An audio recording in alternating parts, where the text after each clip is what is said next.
Welcome to Scorched Earth and your general week ahead reading from the 10th to the 16th of April 2021. We're going to start off with a theme for the week and then look at the best way to navigate that energy. Then we'll move on to love and interpersonal relationships of any sort. We'll go to work, money and material kind of environment after that. And then at the end for each sign, we'll do a kind of do this, don't do that. So we'll have a point of focus and we'll have, what to avoid in the coming week. I hope that makes sense for you all. We're using the Llewellyn Tarot today for this. And we're going to start off, obviously, with Aries. So could I have a theme for the week for Aries, please, from the 10th to the 16th of April? Ooh. That fair flung out. We have the Lovers card of Gemini. So this is a week where decisions, big decisions possibly, are at play for you. The Lovers card is a card of conscious co-creation. And it's not necessarily about what you pick, but the fact that you step up and you make that decision in the first place. Rather than having life happen at you, this is a week to be really actively involved with your life, what's going on, where you want it to go. Let's have a look for the best way to navigate this energy, please. We have the Ten of Cups and we have the Ace of Pentacles, which is really, really interesting. Four of Wands at the bottom of the deck here. This is the creation of a new foundation, right? This is a card that speaks to me very specifically about home.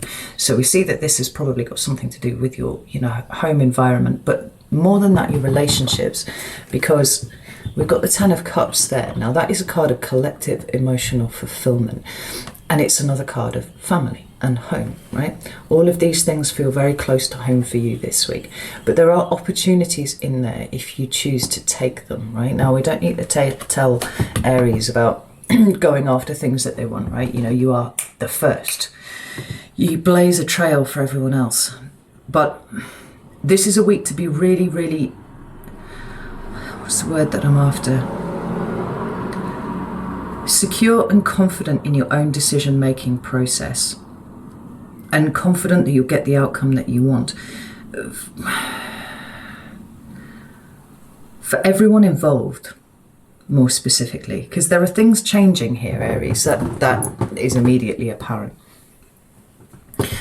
And possibly it might be that taking into account other people's feelings might be a good way to go about this, rather than being, totally single-minded. But I actually feel like whatever decision you make this week, if you choose to step up and make decisions about things, you're going to create new opportunities for you that are going to be good for everyone.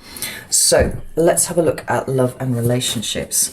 And this is relationships of any sort, so it can be friends and things like that as well. So what about love and interpersonal relationships? Oh, proper skidded out.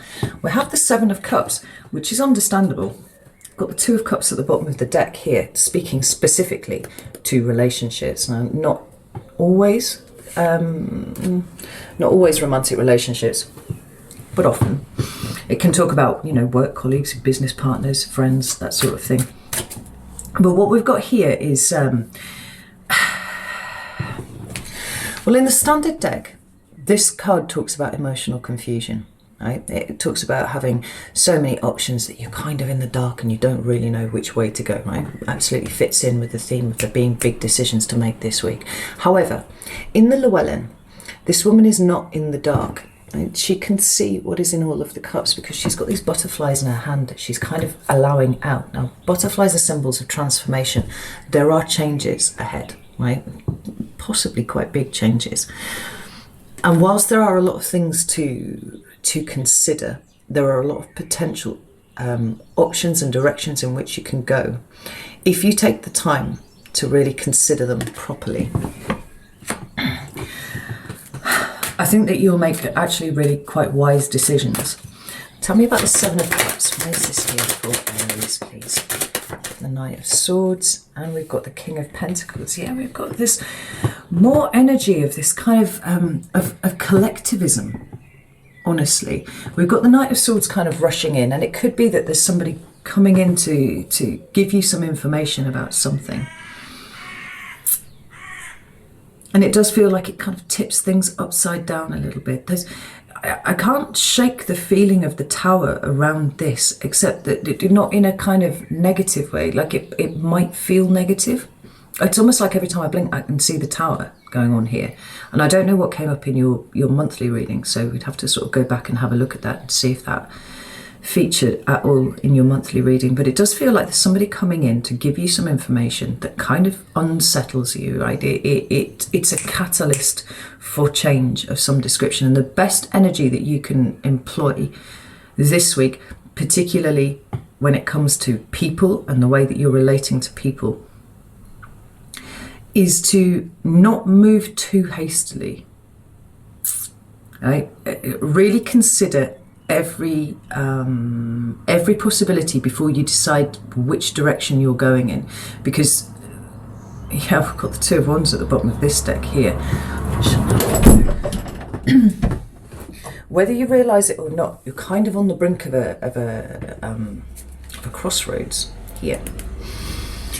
There are decisions to be made, and you will make them, and it's like a micro adjustment. It's sending you off in a different direction, which is how I see the Tower. I know I keep referring to the Tower and it's not here, but this is the energy that I'm getting of it, right? It's turning you in a different direction. And the King of Pentacles is Taurian energy. It could be a Taurus that's coming in to do this for you here. But actually this King of Pentacles energy feels a little bit more like yours. You know, I can't help but notice that we've got the Ace of Pentacles here. And if you want to, if you really want to be able to create opportunities for yourself that revolve around the Ace of Pentacles, the King of Pentacles is the card really you would like to see, or the Queen, but in terms of active decision making, I feel like it would be the King. So don't move too fast, don't react too quickly to anything. Really consider all options before you make your move, because it feels like some of your relationships are going to be in flux this week. Now you can sit with those and you can make these considered movements, or you can just react. And I feel for you that reacting would be a really bad move, right? Just sit with the energy of what you are feeling and feel your way through it, you know? So tell me about work, money, and material environment. Oh, that one was quick. We have the Four of Cups. Now, Knight of Swords is at the bottom of that deck as well. Four of Cups is an uncomfortable energy. It's an energy of feeling, you know, left out and isolated in some ways. But it feels a little bit more like you kind of taking your eye off the ball when it comes to those, you know, work and money matters of you, because it feels very much like you're kind of up in your head with whatever is going on in your interpersonal relationships instead. Almost to the point where you might miss opportunities there because you're thinking too hard about other things. Tell me about this. Yeah, see, we've got the Page of Pentacles in the reverse and the Two of Pentacles in the reverse. That speaks to a level of instability. We've got the Devil at the bottom of the deck here too, followed by the Lovers. And this is really important because this card is essentially, or these cards essentially are the same, right? They're just coming from different places. This is coming from a place of fear and this is coming from a place of love. Now remember, the Lovers was the theme for the week for you.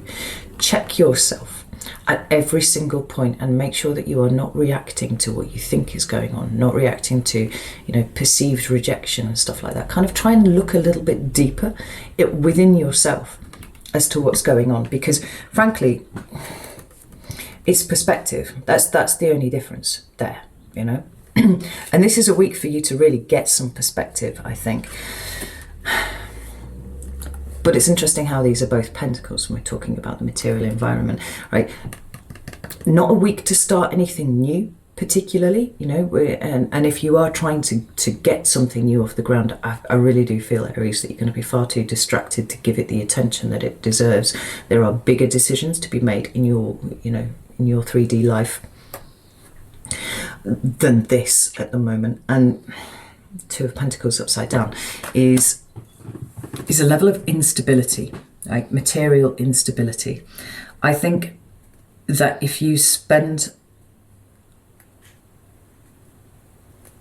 time consciously reflecting and consciously considering options. This energy here, this Four of Cups, will kind of melt away a little bit, because it does feel like distraction. It doesn't feel like you're in a good place to be trying to get something new off the ground.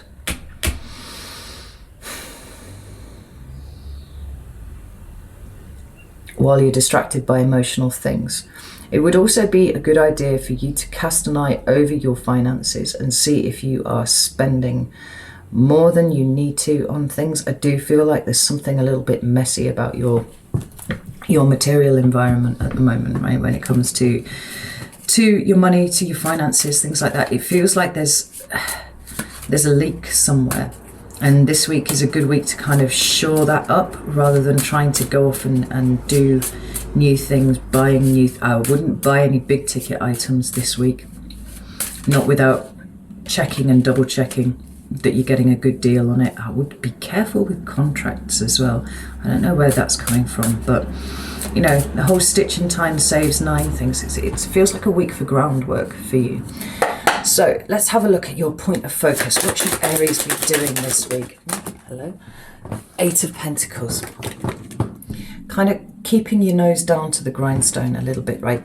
Don't let details pass you by, because this is a kind of week of details. I know I said that you have big decisions to make, but also consider the fact that I have asked you to really just sit with things. Consider everything from every direction. We've got the Chariot here. There is movement.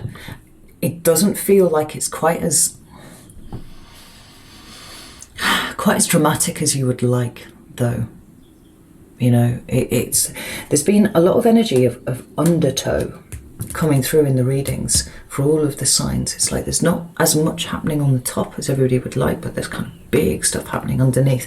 And if you want success moving forwards, we've got the 2 of Pentacles underneath the Chariot there. It's a week to focus on the details. It's a week to focus on the small things, because I think that they will help you make the bigger decisions this week. Tell me about the 8 of Pentacles. Thank you. Yeah. We've got the 7 of Wands and the 5 of Pentacles there, and the 10 of Wands. Yeah, like this is linking back really strongly to your material position. Like, I would really focus on potential pitfalls, like that are showing up because there's a temptation to skip the details and things. Right? This is not a week for doing that. I think we've got a retrograde coming up. I don't know if we're maybe moving into the shadow period of that now. Like, it's got really strong Mercury retrograde kind of vibes going on with it.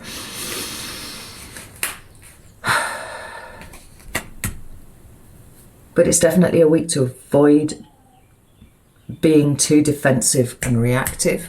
It's a week to be contemplative, look at all of the details, certainly look at your finances and work out what's going on there, because I do feel like there's a leak, there's something, you know, it could be something as daft as your car insurance is just auto renewed and you've discovered that you're paying like twice as much for it as you would have done if you'd shopped around and got a new quote, you know, something like that. What should Aries avoid this week? We have the 9 of Cups with the 5 of Pentacles at the bottom of the deck. Like, don't get too caught up in something that looks too good to be true. No, I don't know where that's coming from, but certainly in terms of contracts and big ticket items, purchasing, things like that. You know, there's a kind of daydreamy feel to the 9 of Cups, and one that will necessarily involve you missing details. This is not a week for that. Tell me about the 9 of Cups, please. Ooh, we have the Ace of Swords and we have the 4 of Wands. Yeah, like, we need you thinking really, really clearly this week, Aries, because if you get lost in a daydream, you're gonna miss stuff. Also, you know, with the emotional things that are going on a little bit, the possibility of kind of getting sucked into that, whether that's, you know, drama or, you know, whatever it is. Sit back, Like, sit back on everything and get yourself in a position where you can make good decisions about whatever it is that you're wanting to bring in for yourself. You know, whatever these decisions are that arise this week. A stitch in time saves 9. Right, let's move on to Taurus. Happy birthday, Taurians.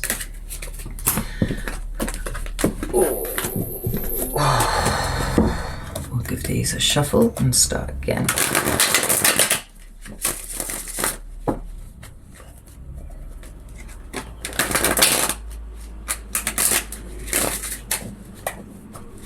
So, Taurus, Sun, Moon or Ascendant for the 10th to the 16th of April. Could I have a theme for the week, please? Thank you. We have the Two of Swords, but we do have the Sun at the bottom of the deck. So the Two of Swords is the need to make decisions about things. It's kind of a low-level decision-making card, and it often speaks about not taking enough things into consideration, right? We've got this woman and she's blindfolded, she's got her back to the sea, she's got her back to the moon. She's got the swords crossed over her chest, you know. There's a decision to be made here, but there's almost a kind of being locked into a particular mindset about something. But it says whatever decisions these are that you have to make this week, and they do feel like they're kind of, they're sort of more abstract than anything else. You know, the sword suit's all about words and communications and things like that, but it feels quite internal to you. It feels like a perspective thing here. And it feels like you haven't got quite all of the information that you need to make the decision yet. Or you haven't noticed that you have all of the decision, or all of the information. You know, you're almost just not paying. Your focus has got a bit too narrow this week, Taurus. That's how it feels. Tell me about the Two of Swords. How can you navigate this energy better? Right. Got the Three of Pentacles and the Knight of Cups. Yeah, I think this is a good week for speaking to people that you trust. You know, people who understand not only where you've been, but where you're trying to go. You know, don't try and do everything yourself this week. I mean, we all get into kind of a state sometimes where we're really ruminating on something, you know, really kind of ploughing it all over in our mind. The issue with that is that sometimes you get stuck in an echo chamber of your own head, right? And sometimes the answer is just like really, really close. I was going to say right in front of you, but in this case, it's kind of right behind you. And we get stuck in this loop and we can't quite see the way out. Like, this is a good week for going to those people that you trust and saying, right, I'm kind of having a bit of an issue with this, whatever it is, what I'm thinking about. Have you got a different perspective to give me? Have you got, you know, it's use a fresh set of eyes on whatever you're trying to work out. They might not necessarily give you the answer. And I don't think actually at this point, Taurus, you want somebody else to give you the answer. But it does feel like there's a different perspective that helps you kind of flesh out an avenue that you haven't really explored mentally, right? So let's have a look at your love and interpersonal relationships, please. We have the Five of Pentacles, but it's shown up in kind of sideways, right? And I'm not going to ignore that because that seems quite important. Now, this way around, it feels like kind of being isolated, being, you know, pushed out a little bit. This way around, it would be, you know, coming out of feeling like that. And it's kind of sideways, which is interesting in and of itself. So I don't ignore, you know, the cards when they turn up like that. It feels a little bit like the ball is in your court with this one. And when the card was in the upright there, it felt very much like if you are feeling isolated and alone, it is possible that you have done this to yourself, right?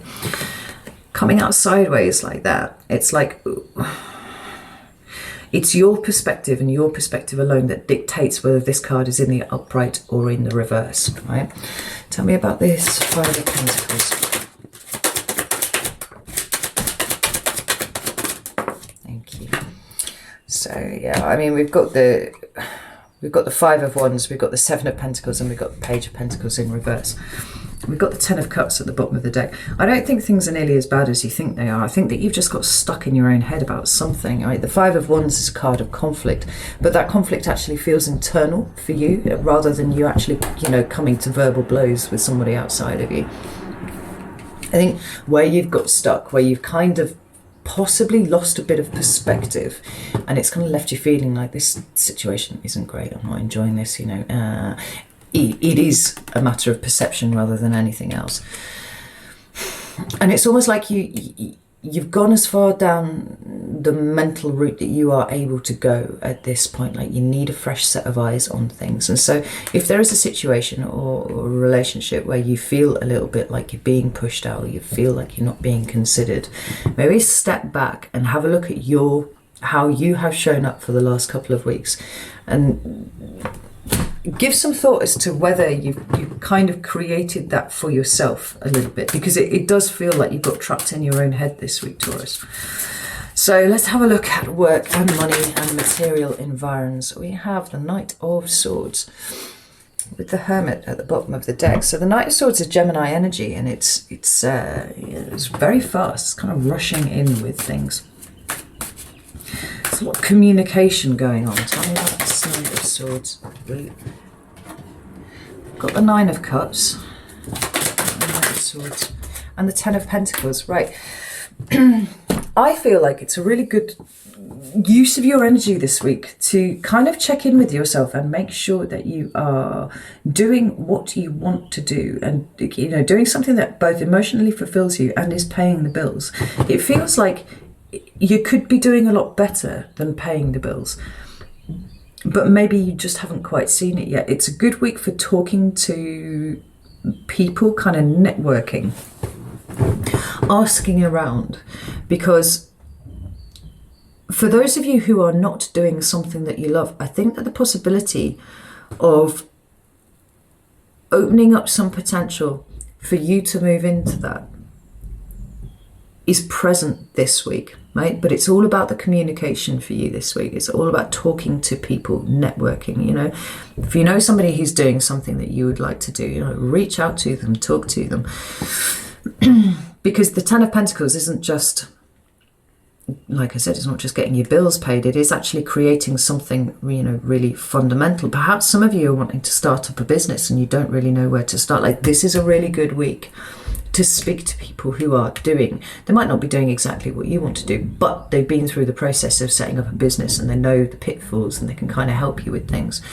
But actually it feels like it's pushing more towards becoming more confident in yourself of the direction that you want to take, because it feels like it's been a bit of an idle daydream for you for a little while, and it isn't necessarily solely about setting up your own business. Maybe it's about moving into a different area of you know, your job, you know, covering a different aspect of things, perhaps even, you know, a change in location, something like that. But there's the possibility for it to go from an idle speculation to something a little bit more concrete this week. The energy is very much supporting you going down that road. So if you have been thinking about some sort of shift in work, right, start talking to people, because you're going to find people kind of wandering across your path here who are going to be able to help you with this. So let's have a look at the point of focus for Taurus this week, please. Oh, thank you. We have the Ten of Wands. That's interesting. Where are you working too hard? Where are you doing too much? Where are you putting in more energy than you are receiving benefit? For you, I think it's where you are stuck in your own head, where you are making things difficult for yourself, because that's often what I see with the Ten of Wands, beg your pardon there, right? That is somebody who is choosing to do things the difficult way around. For you, I feel like it's being stuck in this echo chamber in your own mind, right? There's a different way to go about everything, Taurus. And the smart thing is to work smarter, not harder, actually.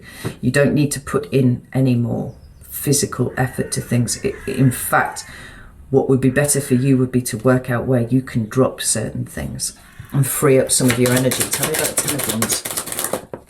Yeah, we've got the Magician there. Tell me about Ten of Wands. Right, we've got the Magician and we've got the Queen of Cups. That's Gemini and Cancer energy, respectively. It could be that there's somebody around you who, like I said, is kind of uniquely placed to be able to help you achieve what it is that you're wanting to do, even if it's just a shift in your perspective or just a little bit more confidence in the decisions that you're making about things.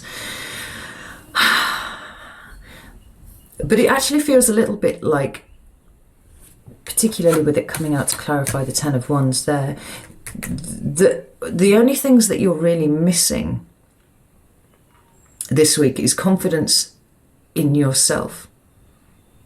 An acknowledgement that you actually have everything that you need in order to bring all of the good stuff towards you that you're after. It's just that you've got very distracted. You're kind of ploughing way down, down a road, and you've ploughed like 15 extra fields than you really needed to. Sort of come back to basics a little bit. Reach out, speak to people, and listen. With this Queen of Cups here, it's like really pay attention, because I do think you've been doing things the difficult way around. It's spectacularly fixed sign-ish of you.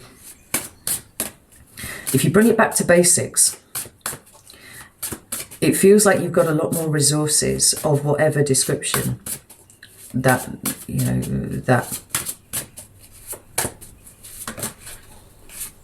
resonate for you than you thought you did.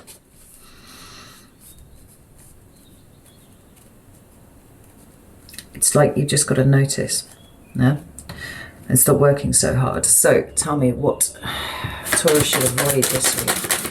Just a Page of Wands.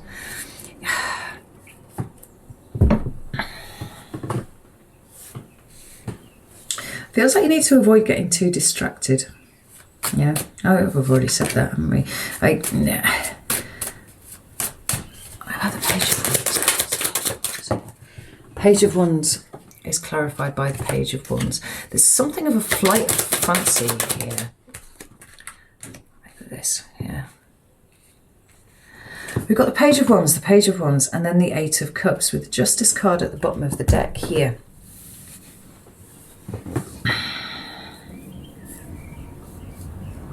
And it does feel like avoid starting anything too fresh this week, right? Like I said, you've kind of been overexerting yourself as it is. Like, certainly don't be taking anything else on. Like, really don't take anything else on this week. Go back to basics and look at where it is that you are working too hard. Look at what it is that you're kind of...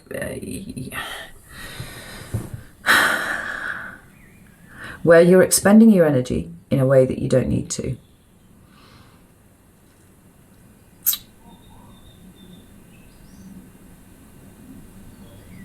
Because I do feel like there are, like I said, there are opportunities that are kind of surfacing for you, but they're theoretical at this point, right? At this point, it's all about just changing your perspective and opening your mind to the possibility of these things happening, rather than them kind of landing on your lap. Like, don't be too quick to just jump onto a new thing, take on new responsibilities this week, because you're overstretched as it is.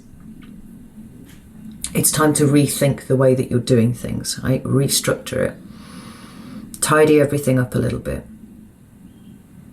Now, okay, that's what I have for you, Taurus. Let's tidy these cards away. Put them around. And we will move on to Gemini. Let's give these a shuffle.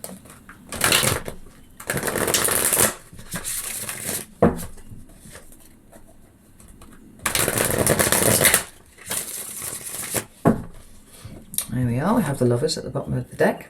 It's a good place to start. So, I have Gemini. Theme for the week for Gemini, please. 10th to the 16th. Ooh, we have the Emperor. And we have the Wheel of Fortune at the bottom of the deck. That's quite interesting. So, the Emperor is about really getting your shit together, right? That's the thing that I always feel with the Emperor. It's like really getting your shit together this week. It feels a little bit like you've let some things kind of slide in some way or another. And I don't know why, but it does. It feels like a regrouping, you know? And More than that, not necessarily trying to do anything differently, but really sitting and considering what it is that you do at the moment, right? Are you using your energy in the best way? Are there other things going on that you need to, you know, give some attention to? The Emperor is all about planning and strategy rather than movement for me, which is interesting because he's a fire sign card, but he's always depicted as really quite static. He's sitting there and he's contemplating something. Now, being an emperor, he's in charge of a lot of things. You know, he's the one who dictates how the rest of his empire is going to move and progress. He's not doing that on the fly. You know, there may be situations where he needs to do that, but the success of an emperor is absolutely contingent on good plans, good strategies. Like, this is a week to consider your plans, your strategies. Where do they need tweaking? Where can they be improved? Where have you overstretched yourself somewhere? Where have you become distracted? Where have you kind of lost your mojo on something? Tell me about the best way to navigate this energy for... whoa. Gosh, that's far too many cards. I'm going to put those back. Put them back in. So, how does Gemini... Yeah, this is... We've got the King of Pentacles and we've got the Ace of Swords. Here's the really clear thinking about stuff, right? This is letting all the kind of fluff go from around the edges. But we also have this relatively sedentary character here. Like, the King of Pentacles is the king of delayed gratification. And because the Emperor is the King of Kings, right, he has the attributes of the King of Pentacles there within him, as he does with all the other kings too. But, you know, this week it's about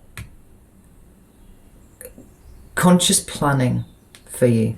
You know, refining, knocking the edges off stuff, but thinking really clearly, because your thinking does feel like a kind of little bit foggy, a little bit muddy, and I do think it's because you've kind of overstretched yourself. You've worked a little bit too hard on things. You know, we've got the Wheel of Fortune at the bottom of the deck here. It talks about fate and destiny. It talks about the wheel turning, you know, and for you, I do feel it's like planning where you intend to hop onto that wheel.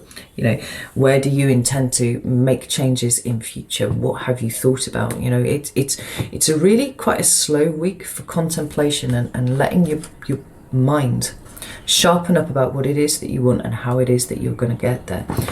So let's have a look at your love and interpersonal relationships this week. Thank you.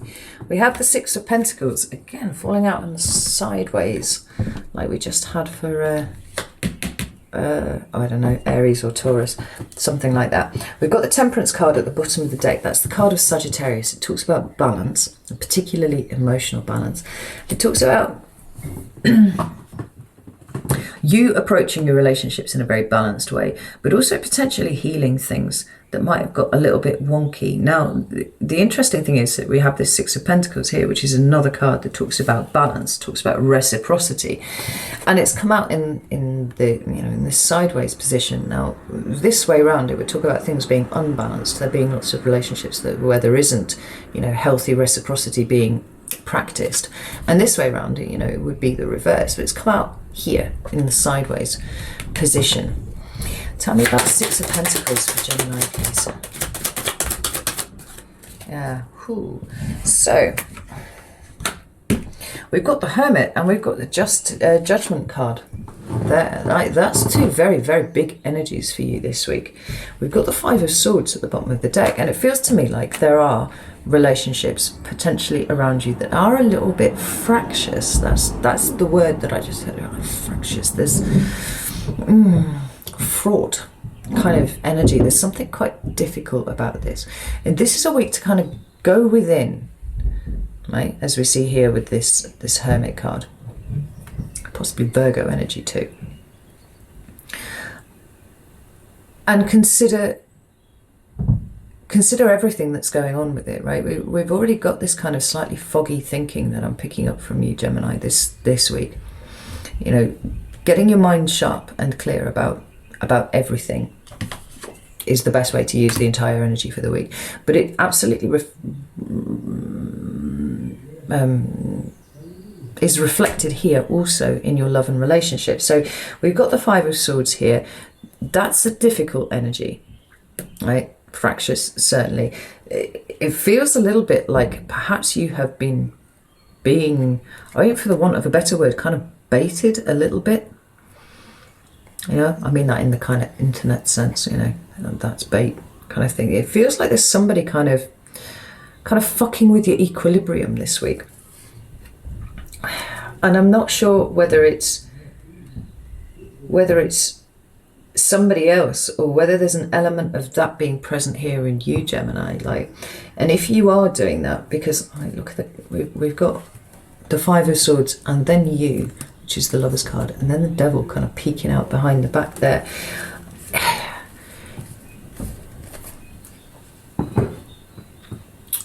Is there a situation here somewhere where you've been being reactive?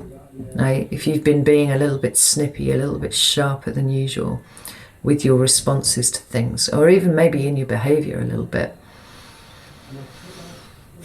Because if there is, it's indicative of something else that's kind of thrown you a little bit off kilter. And I don't know what it is, but it feels a little bit more like there's something coming from you that's difficult here. Now, there are all sorts of things you could have been triggered by something, you know, and that could have been on your mind this week, and it's kind of fogging everything up because you just kind of stuck in your head there, you know, stuck in a cognitive loop, which is often the way I see this card here. Or it could be, you know, you're just kind of sniping because you're feeling a little bit stuck, you know. There are all sorts of things. I honestly, just being in chronic pain can often do this to people too. It's a week to reflect on your own behaviour principally, and check that you are showing up in the best possible way in all of your relationships, right? And if you're not, then addressing what it is that is paining you, to, you know, whether that is physically or emotionally, to the point where you are kind of unstabilizing your own relationships, and then look to bring that balance in. Right? Deal with the thing that is problematic for you, or consider the possibility that somebody else might be doing this. And if somebody else is doing that there, what are they struggling with? What are they suffering with? Because it doesn't feel to me like you would keep toxic, vexatious people around you for the sake of it, right? Your circle is pretty good, and if somebody's reacting differently to the way that they would be, then just as I would ask you to do that with yourself, you know, like check yourself. What is going on with you? Consider the possibility, compassionately, that there might be something going on with somebody else, right? Rather than just reacting to it. So let's have a look at your work, money and material environment. Gemini, please. Oh, we've got two cards there. And so we've got the Ace of Swords again at the bottom of the deck here. We've got the King of Swords and we've got the Nine of Swords in reverse. I like this for you because this is talking to me about that change of perspective that we're talking about, right? Where your thinking has been a little bit foggy, where you've been, you know, not quite thinking as clearly as you could be. This week it's starting to sharpen up in all senses, right? So if you have been concerned about your material environment, and I think that you quite possibly have, because for the Nine of Swords to appear in the reverse, like for me, it's a natural corollary of it turning up in the upright first, right? In order to move out of this kind of energy, you need to have been in it in the first place. So this is anxiety, this is worry, this is you being concerned about perhaps your money, you know, or anything to do with your material environment, your home stuff, maybe your car, you know, things like that. Things that have been causing you a lot of worry. With this sharpening up of your thinking this week, it feels like whilst the things themselves might not be necessarily improving dramatically, you're getting a level head about it. Right.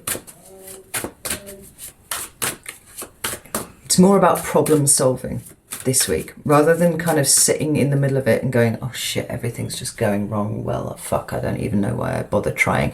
It's like, no, actually, what can I do to sort all of this out? And this is going to alleviate your worries in things more than you realize, right? Obviously it would be nice if these things were just fixed, but often sitting and thinking, contemplating what it is that you can do to change the situation just allows you to be able to breathe again properly, you know. Tell me about the King of... oh, thank you, you hopped out nicely. Yeah, we've got the Temperance card there, and we've got the Star. This is brilliant.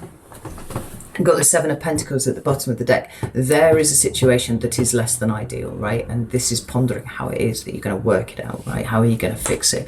And we've got clarifying Temperance and the Star. We've got a balancing out of your perspective, you know, it's seeing things very, very clearly. And with the Star, kind of the return of hope, it feels to me. I think that, you know, whatever it is that makes you feel hopeful this week, it's always been there. It's been there the whole time. You just didn't notice it, right? And so when you shift your thinking around and you start coming at things from, you know, more of a solution-oriented approach, then you discover your hope and you're like, actually, like, things aren't necessarily quite as monumentally fucked as I thought they were. I can take active steps to improve this. So let's have a look and see what Gemini should be focusing on this week. Tell me what Gemini should be focusing on this week. Thank you. Ooh, Wheel of Fortune. That's really interesting, right? Because it showed up at the bottom of the deck for you right at the beginning, right? How are you going to get back on the wheel? This is the important thing here. There's an element of being kind of, yeah, it just feels a little bit like you kind of lost your way a little bit, just deviated from the path ever so slightly,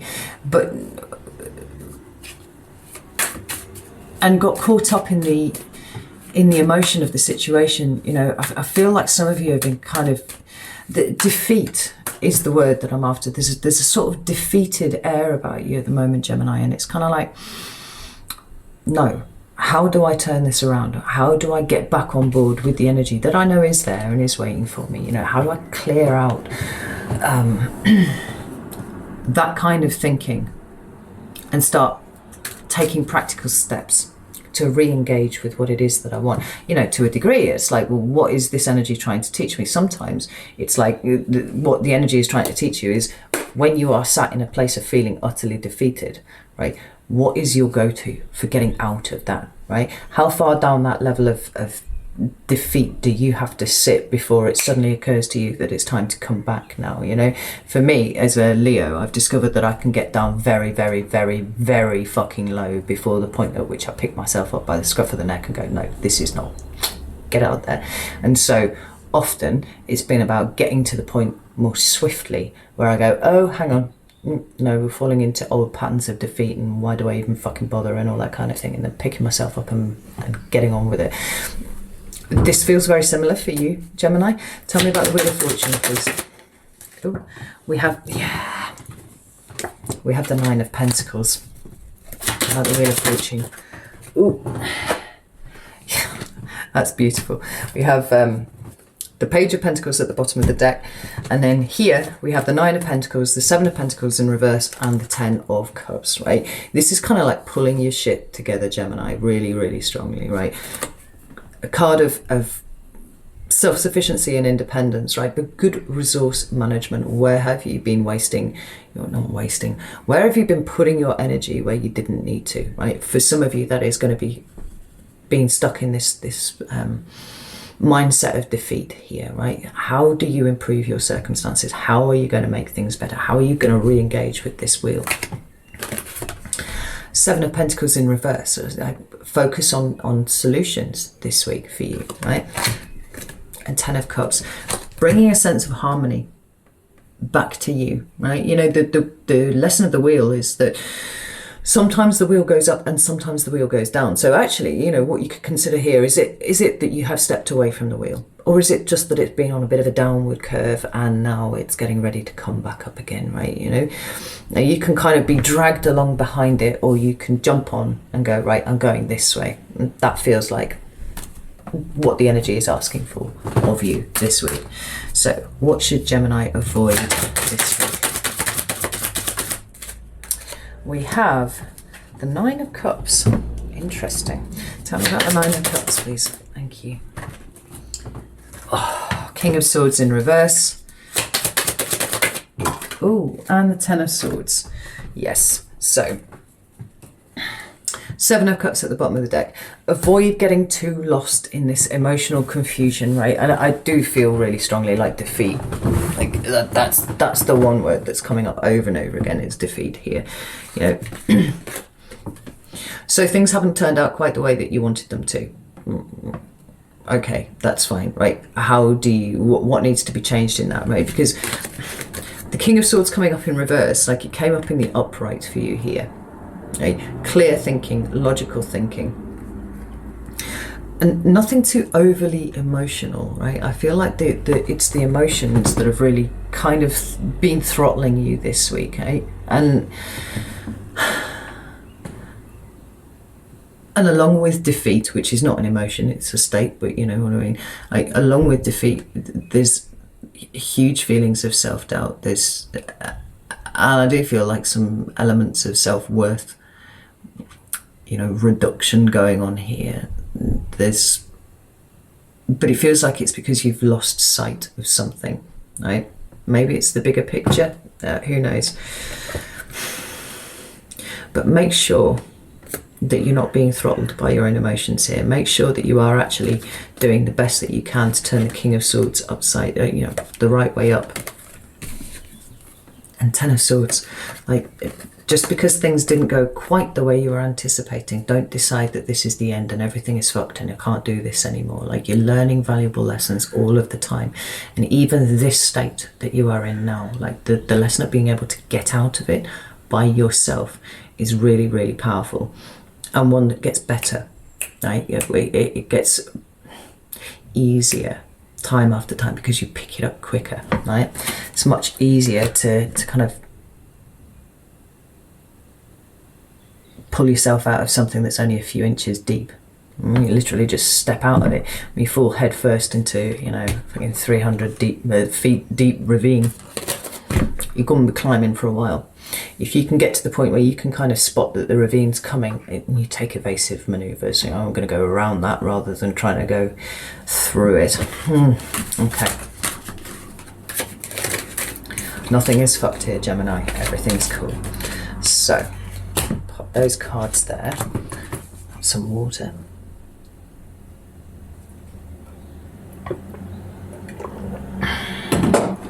It's very dark in here all of a sudden. Or a bit dark outside.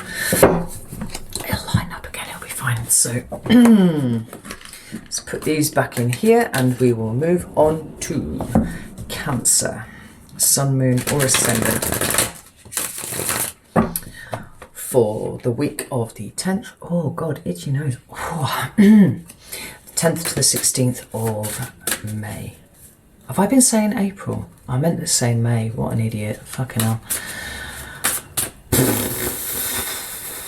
Do you know what? Actually, May's really like snuck up on me anyway, so I can barely believe it actually is May. I'm going to sort out that lighting because it's ridiculous. Oh, I'm not sure that that's any better actually, but there we go.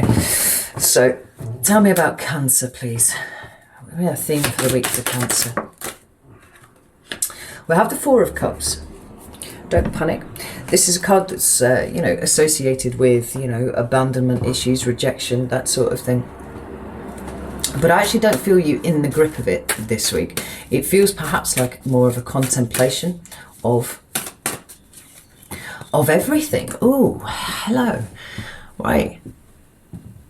It feels really reflective for you this week, Cancer. I was just trying to like nail down how I was feeling there. I actually don't feel you in the grip of this Four of Cups energy. I don't feel you kind of sitting there going, "My everything's fucked. Everybody uses and abuses me and they're kind of, you know, I don't get anything that I need." It actually feels more objective than that. It feels a bit more like a contemplation of the ways in which this has always presented for you. And this is really useful because it's training you to know how to recognize it before it gets too strong a hold on you. You know, in new relationships and new situations and stuff like that, actually feels really, really objective. Tell me about the Four of Cups, please. Ooh, yes, thank you. I should absolutely take that as validation for what I've just said, because we've got the Eight of Swords in reverse there and the Eight of Pentacles. Now, eights are very karmic numbers, right? They speak about consequences and specifically for you, like learning how to integrate the lessons that you have learned from this is absolutely beautifully agreeing with what I was feeling off this card anyway, right? It's the Seven of Swords, the Eight of Swords is a card that talks about being restricted, being trapped, when you're stuck, but specifically by your own mind. It's kind of like the ways in which you put yourself into a cage and then keep yourself there, the ways in which you put yourself into a relationship where you've got somebody who's taking from you and you go along with it, you know. Coming up in the reverse, this is an active mental shift in you where you are not intending to do this again moving forwards, right? It's about liberation and release. Liberation and release from this energy here, right? Where you have always felt like people just take advantage, and they don't like the pure take the piss sometimes, right? It's what people do if you let them. And it feels to me very strongly for you this week. You have no intention of letting this happen again. So you are objectively contemplating it. Like, what are the signs for you? What are the little tells? Where are the red flags that you miss, right? Or have missed, at least, up until this point. Because I don't feel like you want to let it happen again. And it's not just an idle thought for you, you know, like, oh God, that was awful and I'm out of it now. I'm never going to do that again. It's like when people say, oh yeah, they go out drinking and get a hangover the next morning. They're like, oh my God, I'm never going to drink again. And you know damn well they're going to do it. It doesn't feel like that. This feels like, no. But this is quite a studious attempt to make sense of everything that you've learned so that you can very, very definitively apply it to your life moving forwards. I like that. That's strong, Cancer. Love it. So let's move on to your love and interpersonal relationships, please. Thank you. We have the Seven of Pentacles. This is interesting. So 10 of Cups at the bottom of the deck. It could well be that you are, while you're in a state of contemplating what are these red flags and stuff like that, that you might actually discover this week that there are far more people who are kind of throwing up red flags for you right, left and centre than you had anticipated, right? Because you've been sat in this reflective state and considering everything, you're kind of looking at your relationships with new eyes now, right? Eyes that are open, eyes that can see. And you're like, it isn't just my partners that take the piss. I happen to be surrounded by quite a few people who do the same, you know? Tell me about the Seven of Pentacles, please. 9 of Wands. And the 8 of Wands. Interesting. So you might have some people running up against these new boundaries that you've installed for yourself this week, Cancer, you know, and there's an adage, you know, that I employ relatively often when it comes to boundaries, and that is, you know, the only people who are going to kick off about you erecting boundaries are the people that benefited from you having none. And it could be that you find that this week, really in this frame of mind and looking at at your established relationships, whether they are friends or work colleagues or even partners, you know, whatever it is, kind of looking at it and going, no, that sort of takes the piss a little bit too often. I am going to be, you know, saying no and be comfortable with saying no. It feels like there are people kind of running up against your boundaries. The shibboleth is the people who kick off about you putting that boundary there, right? And it seems like you may well be having some conversations to that end with people this week. This is really strong, Cancer. I actually really like this for you because it's very much do no harm and take no shit, right? That seems to be your maxim moving forwards, because, and you know, good, because the ways in which you've struggled for such a very long time, it almost feels like they could have been so easily avoided, you know. But I mean, frankly, you wouldn't have learned the lesson that you had done if you just avoided that. You know, this has been a really valuable experience to you, even if it has been really, really painful for years, maybe decades, something like that. Like, you've got it now, and now, for whatever reason, is the point where you were always supposed to know it. So, some conversations this week, and some of them will be uncomfortable, but some people will get it, and it might surprise you which way around that happens. There might be people that you'd always thought were a little bit aloof and standoffish who actually just really practice good boundaries, right? It's just comparatively with you, it's made them seem like they kind of keep everyone at arm's length, and it's not like that now. And conversely, those people that you thought, you know, really loved and adored you, and you know, they were your ride or die tribe, actually are codependent as fuck, you know. It feels like quite a big week for that. So tell me about work, money and material environment, please. We have two cards. We have the Seven of Wands and we have the Three of Swords. This feels like you do, Eight of Pentacles at the bottom of the deck. This feels like you're dealing with the consequences of maybe some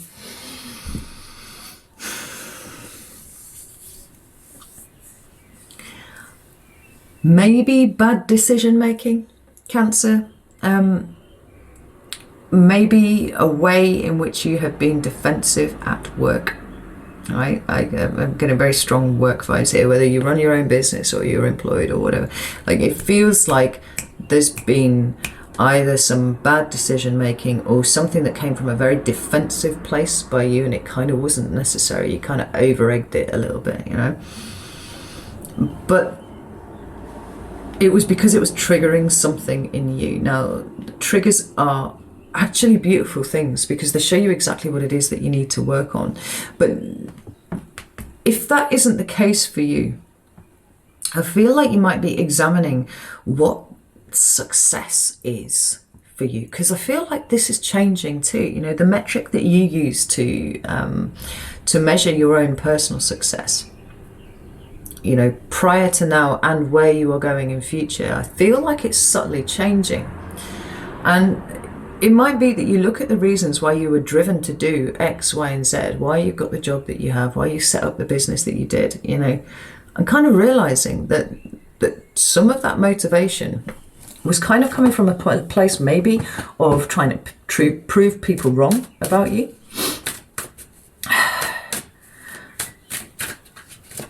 Maybe someone said, you know, you could have been reacting to something that somebody said, you know, 15, 20 years ago. And it's finally like the penny drops this week that this is why you've been doing it. Tell me about the Seven of Wands and the Three of Swords.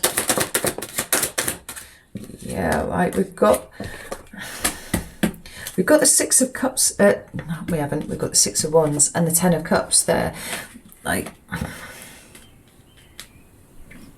the Six of Wands is the card of success. Like, there it is, right there. What we have here are the reasons, you know, for you driving towards the sort of success that you think that you thought that you should have been getting. You know? And I feel like it's subtly shifting because we've got this Ten of Cups here. You know, actually, the emotional well-being of you and yours is more important. And it's almost like you can't really be asked to start towing the line with what society decides should be successful for you. You know, what success looks like. We've got the Knight of Pentacles at the bottom of the deck. Now, this is like a slow, measured progression, right? This is the knight that you give something to if you want to make sure that it definitely gets to the other end. But it is slow work. The other thing that it means to me is kind of like really extracting the value of a situation, like really understanding what is important. And for you, I think that you've realised that the emotional well-being of you and your family, or you know, whoever is dependent on you, or whoever you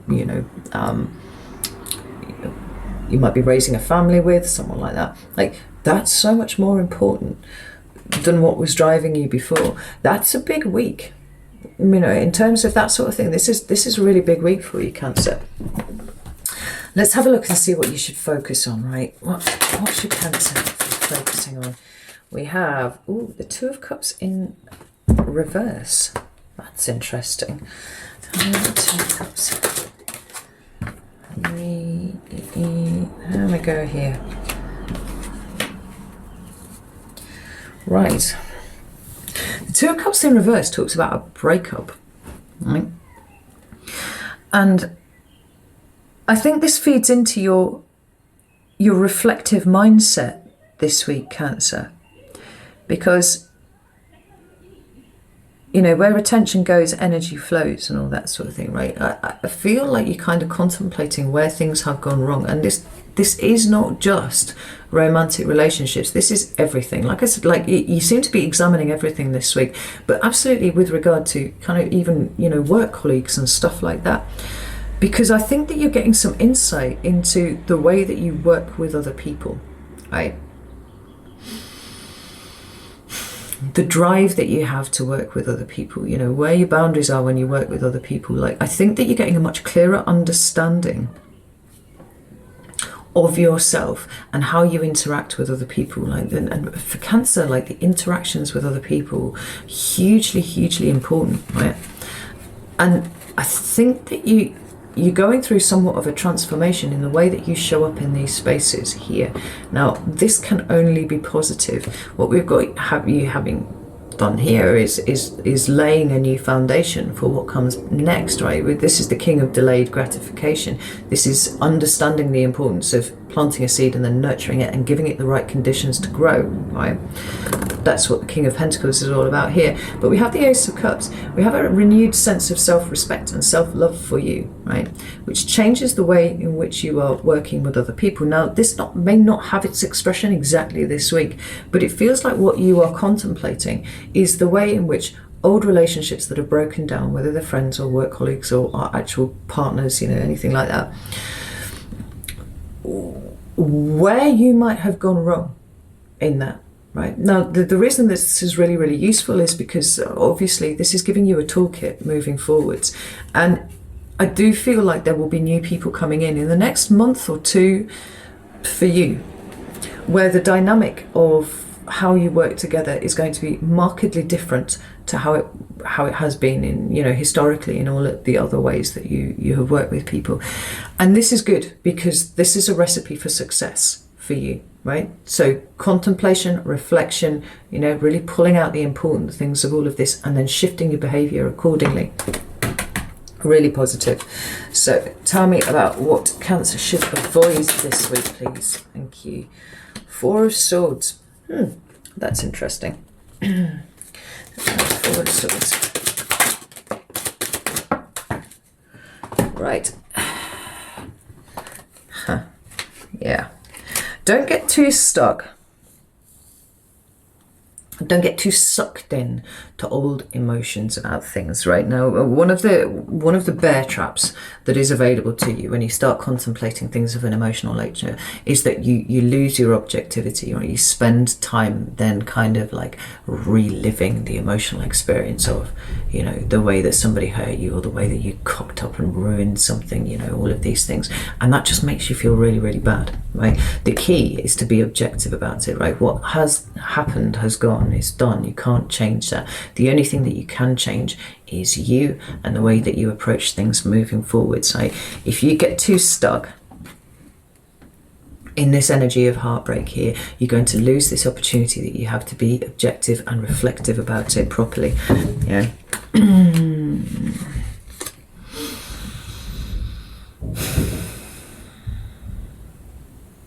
Yeah. It's about reliving, right? Don't relive, don't re-experience, like observe. That's what is wanted for you here, right? Okay, so shit, card in there, and that in there, and there, and there. So we will move on to Leo, Sun, Moon, or Ascendant for the 10th to the 16th of May.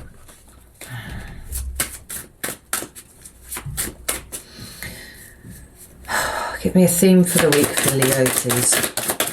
Oh, thank you. Ace of Swords. This is cool.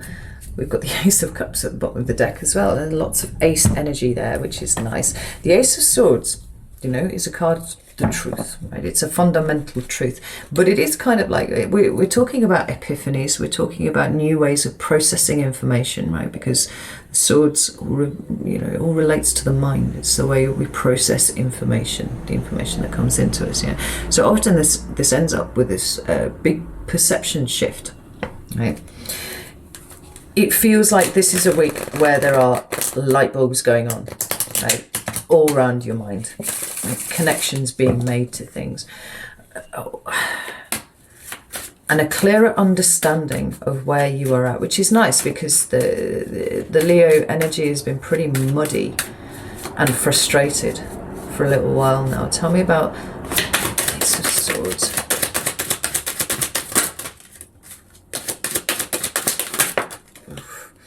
Yeah.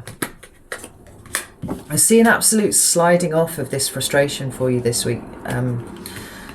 And that's interesting because I don't feel like anything too much is moving around you. I mean, we'll wait and see, but it feels like you've realised just how much you kind of stuck yourself in a situation, right? We've got the Five of Cups underneath here. Like, Leos don't do well with waiting for things. We're not terribly patient creatures, and particularly not when we're putting a lot of effort into something. Like when we've got, a situation where we're putting everything that we have into something, there's an expectation that it will just move and it will just happen, right? Because why wouldn't it? Because we've got the power of the fucking sun behind us, right? But it hasn't been happening, and there's been this stasis that's been going on for Leo for a matter of months now, and it's causing this increasing sense of frustration. And to a degree, a level of impotence, a feeling of impotence, which is a dangerous road to wander down, because once you start feeling like you can't affect anything, then you become defeated. And a defeated Leo is a truly tragic thing. We've got the Page of Cups and we've got the Queen of Pentacles here. It feels like you're just kind of giving yourself a bit of a kinder time, right? It feels like because the penny drops about why it is that you've been stopped from moving forwards. Or maybe it doesn't. Maybe you don't know, but you understand that you are being kept restricted, right, here for just a second. It feels a bit more like you're feeling able to just accept it and roll with it a little bit more, rather than trying to push up against walls that are just not going to give for you this, but at the moment there's a feeling of acceptance for the situation as is, and certainly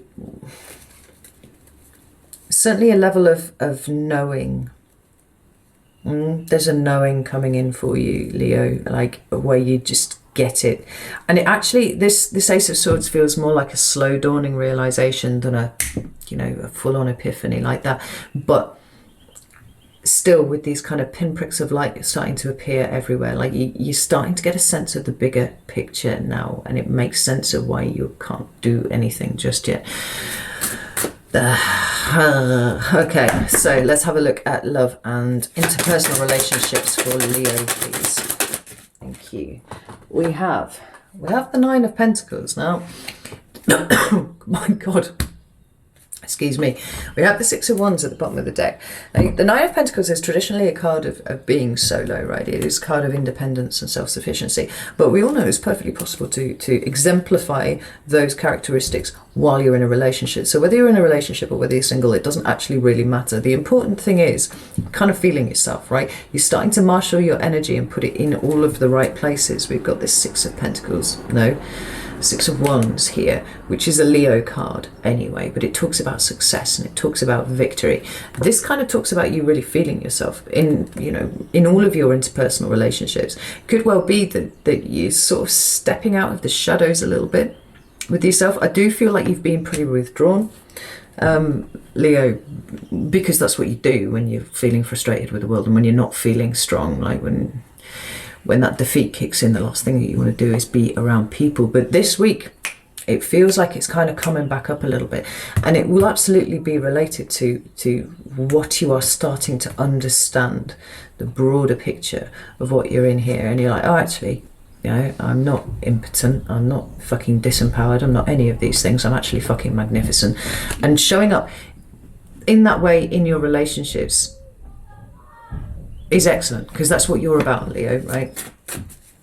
It's standing strong, no codependence, no sense of anything defeated about you. Straight back, chin up. Yeah, I'm back, baby. What about the Nine of Pentacles, please? What the fuck? I'm not taking all of these. There's like 6 cards down here. Right. Try that one again. Tell me about the Six of Pentacles, please.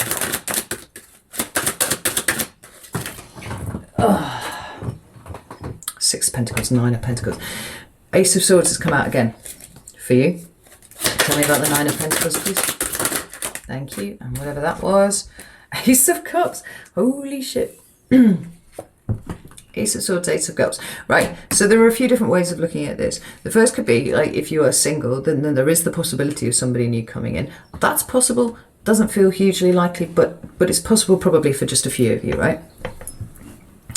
The other possibility is that you are just, like I said, just really starting to feel yourself again. You are opening up to the possibility that not only do you, you know,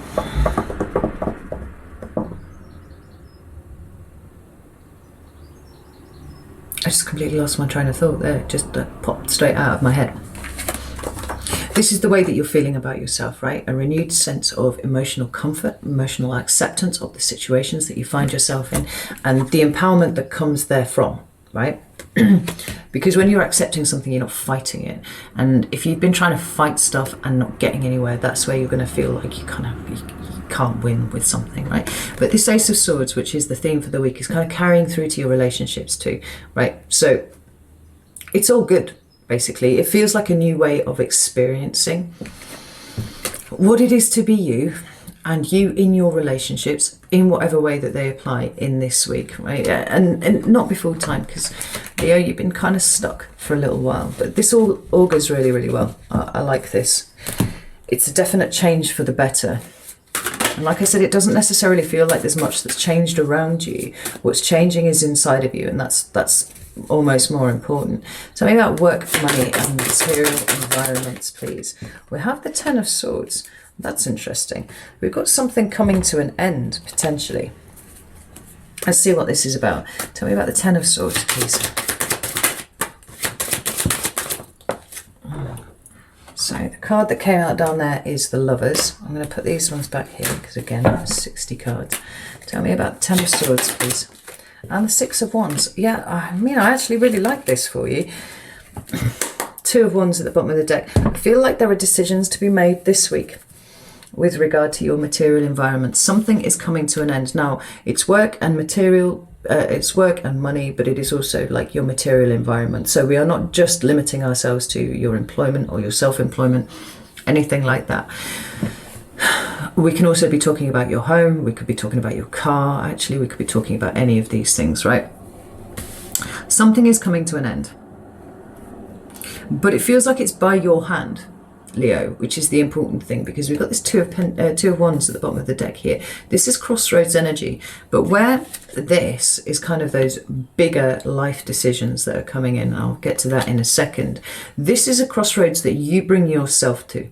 You are here and you are contemplating one way over another, right? Well, the consequences of where you end up if you take this path over this path, right? So it's very conscious, and it's you driving this forwards. But it's underpinned also by the Lovers and the Six of Wands. Now, the Six of Wands has come out for you already, right? There's the victory card, the Leo card. You really feeling yourself getting back on top of your game. This is a card of conscious co-creation. This is working with the energy as it presents to you and getting in harmony with it, getting in alignment with it, right? But it is also about decision making. Now, with this card, it doesn't matter what you choose. It's about the fact that you step up and you make these decisions in the first place. So it feels to me we've got something coming to an end here. Whether this is you moving house, whether this is you deciding to leave your job, you know, whatever it is, this is ending, and something beautiful and new, it feels, is coming in to replace it, because we've got all of this positive energy underneath here, right? This feels like it's happening by your hand, Leo. And do you know what? In a kind of broader, more abstract way, the thing that could be coming to an end is this sense of defeat and impotence that you've been feeling for a while, right? It could be you getting out of your own head and going, right, well, do you know what? I'm going to change the things that I can change. And I'm going to do it really, really well. And I'm going to stop fucking worrying about the things that I can't do anything about yet, right? I like that for you, actually. Getting out of your own way is always a good thing. So let's have a look, say, at what should be the point of focus for Leo this week. Point of focus for Leo. I have the Page of Swords. This is a card that talks about making sure that you're getting all of the information in, right? It's interesting that we've got this the Ace of Swords appearing twice here, like new ways of thinking, which is also something that I associate with the Page of Swords quite strongly. It's a kind of mental expansion. It's quite mentally creative. Coming about the Page of Swords. Clarified by the King of Swords. Interesting. We've got court cards abounding everywhere here, Leo. So we've got you at the bottom of the deck here. And we've got the Eight of Pentacles, right? Eight of Pentacles is really working at something, and there you are, right? You really working at something. I would posit that what you're working at is being you, being the best version of you, right? And I just want to point out we've got the fucking Ace of Wands underneath there. I was waiting for that to show up, and here it is, right? You putting everything that you have into the things that you can change, which is principally you and your reactions and your perspectives and all that kind of thing, and just leaving alone the things that aren't ready to shift yet, right? Now, at the bottom of the deck, we've got the Queen of Cups here. That talks about a level of acceptance for things, right? It's very passive energy. But with the Queen of Cups, like, stuff comes to her. She's receptive because she's a queen, and she's receptive because she's water. So it's like receptive to the nth degree here, right? Allow the good things to come towards you. You don't have to force the issue with things. The most important thing is that you keep yourself balanced in the middle of all of this. But I look at the cards that have come out here. We've got the Page of Swords, we've got the King of Swords, we've got the Knight of Wands, and we've got the King of Pentacles. Now, as signs, there isn't really one for the Page of Swords, but we've got the King of Swords, which is Aquarius, we've got Sagittarius, possibly Scorpio here, and we've got Taurus here.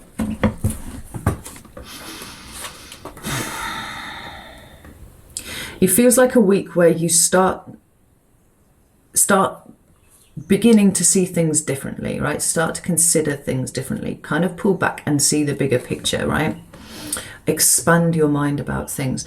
We've got potentially characters coming in to help you here, like I said, Aquarius, Sagittarius, Scorpio, Taurus. But actually, this feels more like you, right? Making sure that you are thinking clearly and logically about everything, making good decisions about things with the new information that's coming in, with your new perspective. Not forgetting to live in the moment here, because I think that there's been such an urge for the new to come in for you, Leo, that you kind of forgot to be here right now, right? Your mind is kind of drifting off ahead of you, like bring it back to you, whilst also, you know, working on what it is that you want to bring in further down the line. You know, the King of Pentacles is king of delayed gratification. It's about planting a seed and then taking all the steps that you need to let it come in, right? This is all really, really positive stuff, Leo, and I like the way that this is a massive energy shift here for you. So what should Leo avoid for this week, please? Thank you. Six of Pentacles in reverse. Excuse me.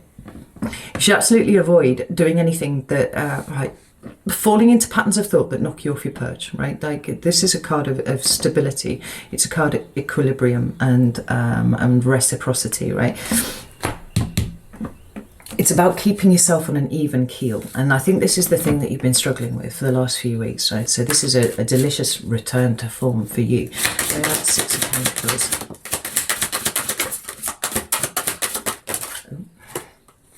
Yeah, we've got the King of Cups, we've got the Nine of Cups, and we've got the Three of Wands underneath here, right? Definitely avoid falling into or staying in, rather, this kind of daydream that you have for where you are going with stuff, right? Like, it's not to say that you can't have it, but it feels like there's groundwork to be done. There's things to be done in the here and now. And whatever's coming is going to come when it's ready, right? I know I hate to have to say that, but it's going to come when it's ready, and there's nothing that you can do about it at all. Right? what you need to do is to avoid not doing the things that you need to do in the here and now, because you're daydreaming about the future, right? And feeling frustrated about the future, that kind of thing, right? Keep your emotions on an even keel about everything. And if it's not coming now, then it's coming soon. And maybe there's more work to be done here, right? Making sure that you're constantly in a process of readiness, like getting yourself ready and not forgetting to, you know, actually take a moment to enjoy things as and when it's happening. All right, so I'm going to leave it there. So let's move on to Virgo, Sun, Moon or Ascendant for the week of the 10th to the 16th of May. I have a theme for the week for Virgo, please. Ooh. We have, the Eight of Cups. I like this for you. We've got the moon here. I don't remember the specifics of what came up for you in the monthly read, but I do know that it was full of lots of new starts. You know, there were aspects of new starts in the reading everywhere, and it feels to me a little bit like this week is the processing. Right, I know you've been in a state of processing for a long time, but there's a real sense of you moving away from that old energy, right? By old, I mean, you know, what was going on for you in 2020, because we've got the moon. It is the things that are hidden. It is the subconscious, the non-conscious, right? But it feels to me with these two cards together here that there's almost a level of the real donkey work where it comes to the processing having been complete, and this week you kind of seeing the extent to which it has been completed. Now, you know, emotional work is never done, and there will be times where you kind of cycle back to this and pull more out of it, like that, without a shadow of a doubt. But there's movement this week, and it's movement away, very definitive movement away from the old. Think about this, the Eight of Cups. We're going to navigate. Eight of Cups. I mean, so it's doubled up there. Navigating this energy here. Yeah, we've got you moving away from the past. Right. Look at that. Eight of Cups, Eight of Cups, Six of Cups. The Six of Cups is the past for me, right? It can sometimes talk about children, it can sometimes talk about all sorts of things, right? But specifically here for you, it is the past. I'll just open that window before I suffocate myself. There we go. So I think that perhaps whatever it is that represents the new to you, this is the week where it really, really hits home that this is something that you are doing. I don't feel any sense of fear. I don't feel any sense of anything around it. I feel like you're very prepared for what's coming next. But there might be a tinge of sadness with it. You know, there's this chapter of your life is complete, and it is it's closing, you know, altogether. But there is the embracing of the new, and what the new represents to you is really quite beautiful. You know, we've got the Sun card there, which is the most positive card in the deck, but it is a card that speaks to me about consciousness as well. So we've got an even balance here. We've got your subconscious and your conscious state working together in alignment, and that's wonderful. I really like that for you. Ooh. Drop this. So let's have a look at your love and interpersonal relationships, please, Virgo. We've got the Five of Swords in reverse with the Temperance card at the bottom of the deck. So it could be that this week you are making contact again with people that you might have lost contact with at some point over 2020, you know. I think for you there were probably a lot of relationships that fell by the wayside. And possibly it might not have been for the want of, you know, trying to keep it going by the other person, but you just weren't able to deal with it. You know, the Five of Swords, all fives are the agents of chaos, right? That's what Aquarian Insight used to call them. They talk about changes, they talk about shifts. And the sword suit is all about communication. It's about the mind, it's about words, it's about thoughts. So what we have here is a change in communication and you know, possibly people moving apart. This sort of suggests a coming back together and a healing of those relationships moving forwards. Tell me about this Five of Swords in reverse, please. Five of Swords in reverse. Yeah, I think I honestly do think, well, we've got the Eight of Wands at the bottom of the deck here, which deals specifically with fast-moving communication. So you could find yourself either kind of reaching out to people by email or Facebook, or, you know, some sort of messaging service, something like that, maybe even texting. But it's old relationships that you want to heal, right? Now you're in a better mindset, you know, a better place mentally to be able to deal with interacting with people again. I feel like you're going to be reaching out and bringing this temperance energy, which we have here twice, you know, back to it. Re-establishing that which has kind of fallen a little bit by the wayside of late for you. That's beautiful energy, Virgo. I really, really like that. So let's look at work and money and material environment. Thank you. We have the Queen of Cups, and interestingly the King of Cups at the bottom of the deck here. So we've got this very even emotional energy where it comes to your environment. And this is interesting because there's an earth sign. Like, your security and your stability are really, really important to you. And if anything is in flux in that kind of environment, it can be very unsettling, very destabilizing for you. It seems like you really are very balanced in the way that you're approaching these things. And, you know, it's possible that there's some movement going on here. I mean, both of these Eight of Cups cards here do speak about a level of movement. Tell me about this Queen of Cups. Yeah. I do feel like the waiting is over for you. I don't know where that's come from, but the waiting is over. Right? It's kind of here. We've got the Nine of Pentacles at the bottom of the deck, which is a lovely card for you because it talks about you putting all of your resources in the right place, you know, using them for your own betterment. But I do feel like you've been waiting for some news, right? And it's been kind of stressing you out a little bit, but it's here. And your response to this, very emotionally even, and it's to do with your new start, you know. So maybe you've been waiting to hear about a new job or a relocation or something like that. Well, it seems like this week it's where you get what you need, what you've been waiting to hear. Oh, I like this for you. Tell me about the point of focus for Virgo, please. Oh, we've got two cards for you. They are the Ten of Pentacles and the Ace of Cups. We are focusing on the new, right? There's a lot of cup energy here for you, and it's all really healthy. I really, really like this, Virgo. I can't even tell you how much I really, really like this. We've got the Ace of Cups, which is all about new emotional stuff, right? So this could be new people, possibly. But I tend to see this as a way in which we are emotionally engaging with the world, right? It can talk about self-love and the compassionate acceptance that we have for ourselves. But actually, I think this is you getting ready for a new emotional adventure, right? One that gives you a lot more than where you have been. Well, let's face it, certainly over 2020, that would not be hard. It could be to do with a home, but it's to do with your structure, right? And a new approach that you are taking to your structure. So it could be how you structure your life in this new kind of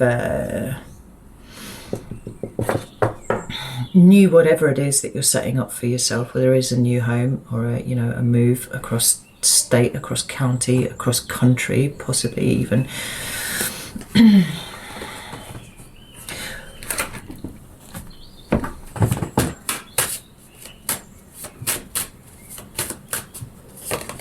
But it's a comfortable, it's emotionally comfortable approach to your structure, even though it feels like it's changing for you. Tell me about Ten of Pentacles and the Ace of Cups. Yeah. We've got the Three of Pentacles and the Queen of Cups here. Six of Swords at the bottom of the deck. Right? Concentrate on, or you should be focusing on, well, what you are doing already, actually. This feels a little bit redundant because I see you doing this anyway. You know, it's almost like not advice. It's just kind of like, well, this is what you're going to do. Just like keep doing it. I see you reaching out to people. And to that end, I think re-engaging with people is really, really useful for you here. You know, whether or not this is on rebuilding those relationships that have kind of fallen by the wayside a little bit while you were, dealing with the stuff that you had to deal with.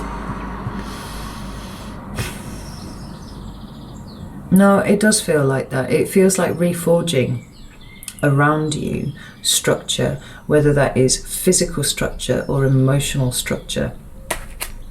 This is a really good place to put your energy this week, Virgo. It's really good. Like I said, all of these cards here are so positive. They're like really emotionally healthy.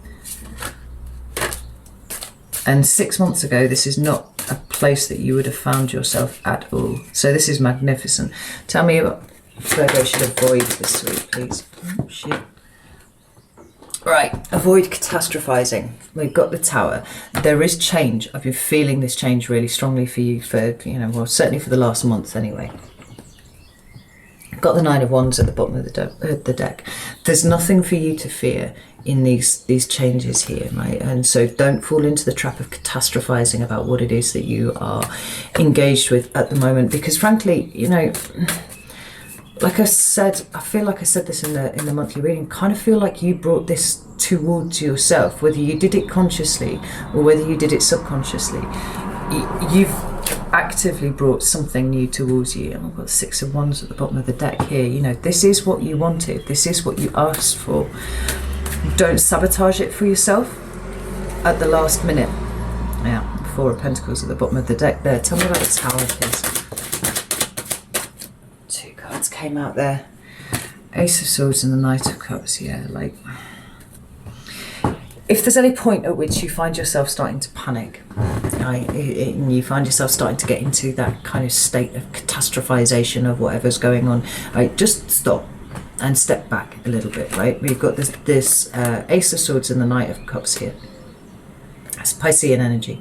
It's like, think very clearly about where you are and why you're doing what you're doing now, right? This Knight of Cups, that did come up for you in the monthly reading, didn't it? Because it was all about opening up to new things. Like I said, everything that's going on here is really, really healthy. And whilst, as an earth sign, you don't like change that much, you are mutable. Right, you're mutable earth, so you adapt to change a little bit better than the other earth signs do. Like, and remember why you're doing this. Remember what it is that you're working towards here, if necessary. And remember where you were this time last year. Right, this change is good. Don't be afraid of it. Right. Oh, I love that for you, Virgo. I love it very much. So let's move all of these to the side. I'll get it. Mouthful of water. And we will move on to Libra, Sun, Moon or Ascendant for the 10th to the 16th of April.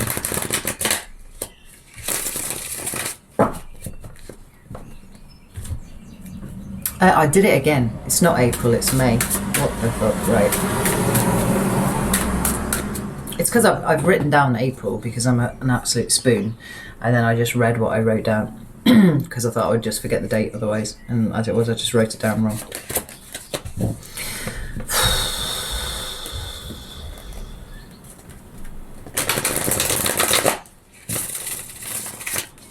So, Libra, theme for the week.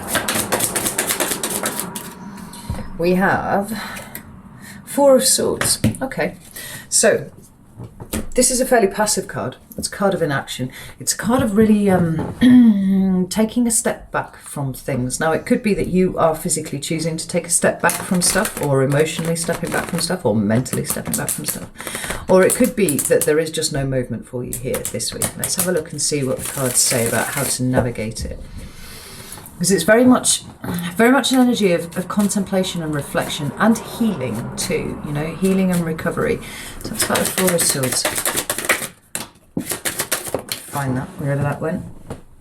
Ooh, we've got the Page of Swords there, which I like because it speaks to me about new ways of seeing things, new ways of thinking about things, right? And usually it's because information has come into you that you did not have before, whether that has been delivered by somebody to you, or whether things have just occurred to you in some way or another. Oh, we've got the Wheel of Fortune and the Star here, and this ties in actually pretty beautifully. because the Star is also a card of recovery and healing and vulnerability and openness, stuff like that, right? So it feels like there isn't a great deal happening outside of you, but there's quite a bit happening within you, because we've got this new information coming in, right? By whatever, manner it's delivered, it's coming to you. You're starting to think about things a little bit differently to how you did before. But we've got this Wheel of Fortune energy, which is kind of like, it brings a sort of Deus Ex Machina kind of energy to the reading, because it talks about things that kind of come in slightly sideways of you. But it also talks about a teaching moment, right? Having really understood a lesson here. And I feel like with the cards that are already on the table, like that's surrounding it here, if that feels like it's more relevant to you, kind of really understanding something, whether it's, a situation that you've been in, a reaction that you've had within yourself, something about yourself is making more sense this week, and it's leading to you to a place of being able to heal it, right? I like that. We've also got the Eight of Cups at the bottom of the deck, and so there's a suggestion here that there is something that's kind of coming to light a little bit within you. Doesn't really feel like it's much to do with what's going on outside of you at all, and giving you an opportunity to heal that and move on, right? Which is nice. Let's have a look at love and interpersonal relationships, please. Thank you. We have the King of Swords. Oh, with the Queen of Swords at the bottom of the deck there. That's quite interesting. Now, the King of Swords is Aquarius energy, and the Queen of Swords obviously is Libra. But they are a pair, and they are balanced, right? They're talking about their masculine and feminine expression of air energy, which is all to do with intellect and logic and communication and all these sorts of things, right? And the pair of them here together suggests that they are very good this week. However, what is sort of missing is the emotional component that we would like to see with, any kind of dealings with relationships, because they can be a little bit cold sometimes. Like when you boil things down to facts rather than taking into account, the emotional side of it, whether it's yours or somebody else's, then you end up in a situation where it can be a little bit, like I said, a little bit cold, a little bit rigid. Tell me about this King of Swords, please. We've got the Seven of Cups and we've got the Ten of Swords. With the Seven of Swords at the bottom of the deck, it could be that you are needing to cut some people out of your life this week, Libra. Some people who leave you emotionally confused, right? That's what this is about. It's sometimes about illusion, but it's definitely an element of confusion here in this. And you don't like that, right? We've got you taking this very kind of logical, measured, balanced, cerebral approach to your relationships, right? Or maybe one in particular, going, I am so fucking confused. Like, I really don't understand this. It could be that you are cutting people out. It could be actually that you are engaging with them in some sort of way, trying to make sense of it.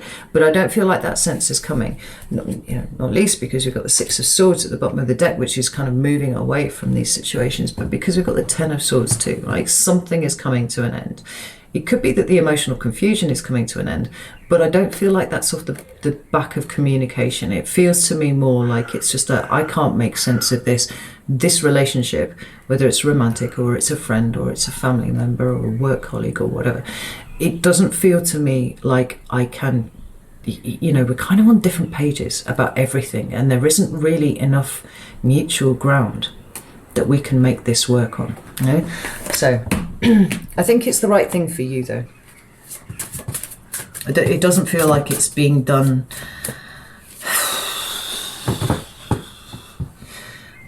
too quickly. It's a sensible, logical decision based on the information that you have available to you at this time, right? Like this other person is kind of confusing because they don't really understand themselves either, but it feels like you're kind of better off away from that. So tell me about work and money and material environment, please. Thank you. We have the Nine of Swords, right? We have the Ace of Wands, and what I just heard there was necessity is the mother of invention, right? Your work, money and material environment is something that is really stressing you out at the moment. Now, the thing with the Nine of Swords is, although it does talk about anxiety and it talks about, sometimes insomnia and stuff like that, it certainly indicates a level of worry about something. With the Nine of Swords, there's often a sense that what you're worrying about, it doesn't really have a basis in reality, right? It's a perspective shift that needs to occur rather than the situation fixing itself, right? And it's because of the neutrality of the placement of the swords for me. I've got this kind of arbitrary rule, like swords up are good, swords down are bad. And when they're placed horizontally like that, they're kind of value neutral, right? So it's about perspective. What is it that you're worrying about this week? And how can you change your attitude towards that to make it a little less, overwhelming than it feels like it is at the moment? This Ace of Wands at the bottom of the deck is a really, really good indication that you're just not quite thinking about the situation. I don't want to say correctly, that's the wrong word, but you're not quite thinking about it the right way. Like you've got kind of bogged down with something, and if you just pull back and look at things a little bit differently, you'll see actually that there is an opportunity contained within this. You just haven't noticed it before. Tell me about the Nine of Swords, please. Oh goodness. Yeah, we've got the Queen of Wands and we've got the Sun here, and the card that dropped out was the Four of Wands. This isn't nearly as bad as you think it is, Libra, and more than that, there is something, really rather wonderful contained within it, if you can pull back enough to see it, right? We've got the Queen of Wands and we've got the Sun. There is positive, definitive action that you can take towards making this situation a million times better. You just haven't noticed it yet, right? Head is in your hands. You're not kind of looking around the room. You're not thinking about it quite as logically as you could be.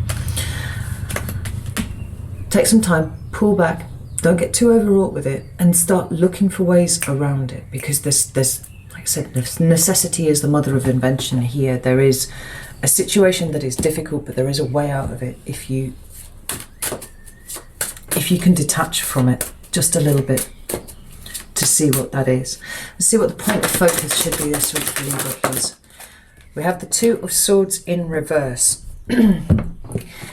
Make sure that you are using all of the information that is actually available to you from whatever source that is coming, right? This talks about needing to make a decision, but kind of blinding yourself to elements that could come in to help you understand what is going on, right? And therefore make a good decision.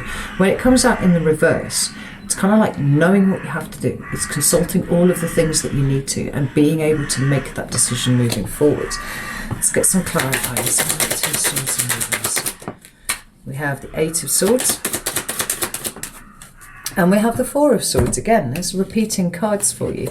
We also have the Devil at the bottom of the deck. This is a week to concentrate on the ways in which you have kept yourself stuck, right? There's the Four of Swords, your theme for the week here, right? Reflection, rest, healing, recuperation. What is it that you're afraid of? And how is it restricting you moving forwards? This is a week to really get on top of that. Like I said, it doesn't feel like there's a lot going on outside of you. Like whatever you're worrying about, these situations are not going to fix themselves. What you can do is change your perspective, right? Unleash yourself from the tether of the devil here and really address the ways in which you are keeping yourself stuck so that you can move on, right? You can actually get that movement that you're after.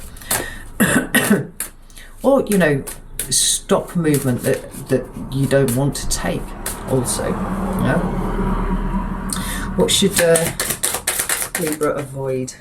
We've got the Five of Pentacles at the bottom of the deck, and we've got the Ace of Wands in the reverse, right?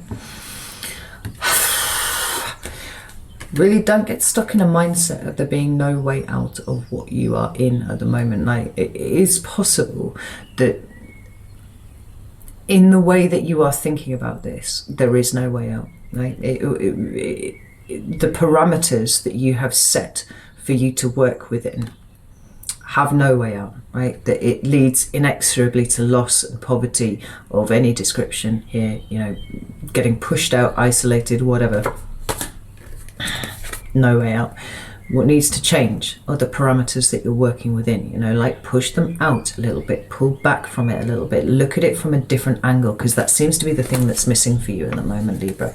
Tell me about this Ace of Wands. Yeah, I mean, there's the Hanged Man that's flipped in the deck there, right? A change of perspective is needed. I like the Ace of Wands. Three of Swords. I like the Ace of Wands in reverse. Three of Swords and Strength, yeah, like... Don't get stuck in this disempowered energy, right? Of this helpless and defeated energy, right? Understand it for what it is, right? Maybe examine whether there's some aspect of this that is triggering something within you that isn't necessarily directly related to what is actually in front of you right now, right? And be gentle with yourself, actually.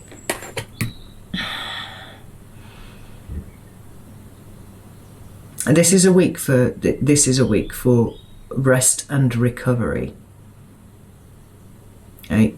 And gentle contemplation.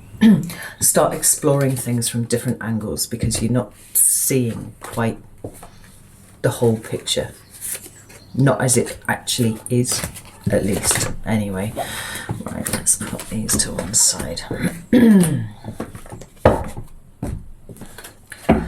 And let's move on to Scorpio, Sun, Moon, and Ascendant for the 16th. No, the 10th to the 16th of May. There we go. That's the one. Right. Let's get a theme for the week for Scorpio, please. Ooh. I've got the World card. That's wonderful. The World card is all about completion, right? It's about the end of a cycle. And there's been something shaking loose with you, Scorpio, for quite a long time now, but it's really starting to gain momentum within you, right?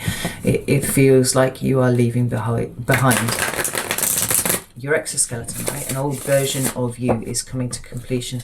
There's been a number of things, it feels like a number of insights within you that you've gained recently, but there's also, you know, I said in the monthly reading, like, I see your bravery. I know what it is taking for you to make these changes, to close out these cycles, and to refuse to be defined by your pain moving forwards, right? Tell me about this. Oh, fuck. Tell me about the World card. We've got the Knight of Cups. Yeah, we've got you opening up.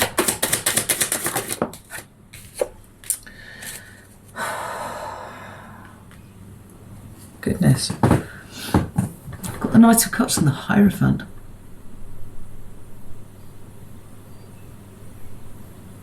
Which is interesting because the Knight of Cups is absolutely, it's Piscean energy, and it's about opening up and you know, being vulnerable, giving your cup, giving your emotions to other people. And then we've got the Hierophant. And what it feels like is you approaching what have been very static aspects of your personality or even of your life in general, approaching them in the spirit of change, which is interesting because it's almost like these two cards together feel like a kind of, they kind of feel like the Death card, interestingly, and I can't really shake that here. It's almost like no matter what the consequences, there's this gentle,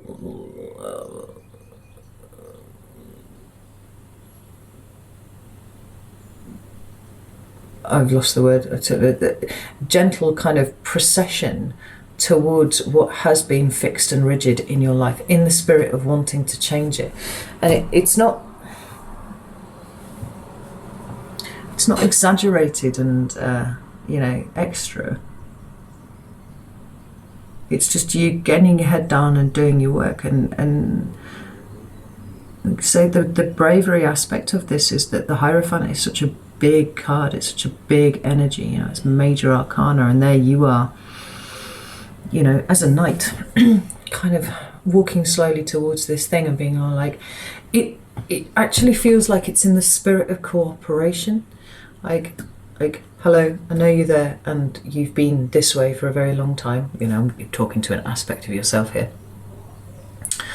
But I feel like it's ready for us to check. Can we work together to create something that we're both happy to be committed and be a fixed part of our lives without it damaging who I am, you know, moving forward. So that's, Like that very much. Let's have a look at your love and interpersonal relationships. Oh, goodness. Well, something rather unexpected on the way for you a little bit, I think. We've got the King of Cups here, which is your card, that's Scorpio. And we've got the Wheel of Fortune. That's, I've got a funny feeling Jupiter's doing something. There's Jupiter moving into Pisces this month. It might well be this week, Jupiter's moving into Pisces. I mention it because the Wheel of Fortune is ruled by Jupiter. It talks about, well, for me, it talks about a teaching moment. It talks about, a point of understanding, learning something. But it can also be that kind of, that sideways energy where something comes in that is unanticipated, And certainly the King of Cups has got its back to the Wheel of Fortune, like you don't see this coming. What is it that Scorpio does not see coming here?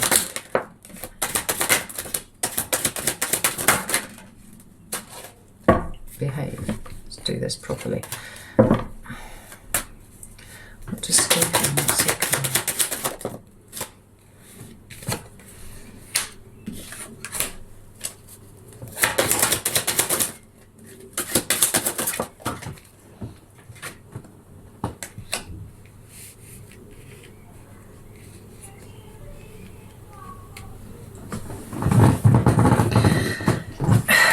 Look at that, the Death card's peeking over the top. I've got the Magician here. There's something quite subtle going on here, Scorpio. As I was going to say, initially, there was the possibility that, if you are single and you were looking, maybe not even, maybe even if you weren't looking, possibility of somebody coming in.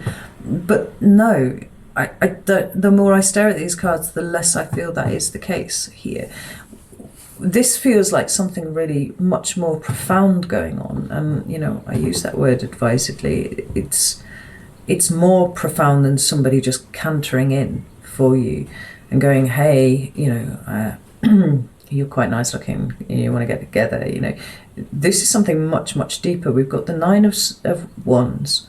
We've got the Five of Cups, which is a Scorpio card. And then we've got the Nine of Pentacles. This feels like a really profound understanding of the way in which you have shown up in relationships, whether they are romantic relationships or friendships or, even the relationships with your family, right? We've got the Nine of Wands, which is a card of boundaries.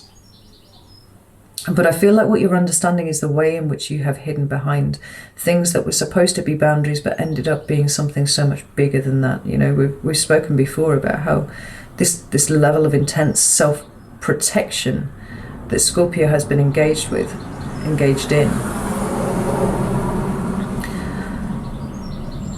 and how it is that you have navigated the world with that as your compass. But I almost feel like a sense of you losing it and leaving it behind. We've got the Magician at the bottom of the deck here, which talks about you having all of the tools that you need to create whatever it is that you want in your own reality, right? It's a card of manifestation, but it doesn't feel to me like you getting stuff here, because the Ace of Cups is on the table. It's about understanding the depth of your own emotion and how this is a beautiful gift for you. I think the Scorpio experience is,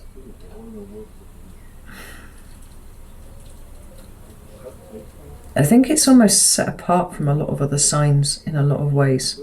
I think maybe only Pisces really truly understands it. There are other signs that would get somewhat of an insight, but this feels like a really powerful week of emotional ownership for you. And it feels a little less like it's about individual people around you or even groups of people. It's about an innate understanding of yourself and the ways in which you have misused your own energy to be ever creating this wall higher and higher. And almost like an encroaching point of rejection of that.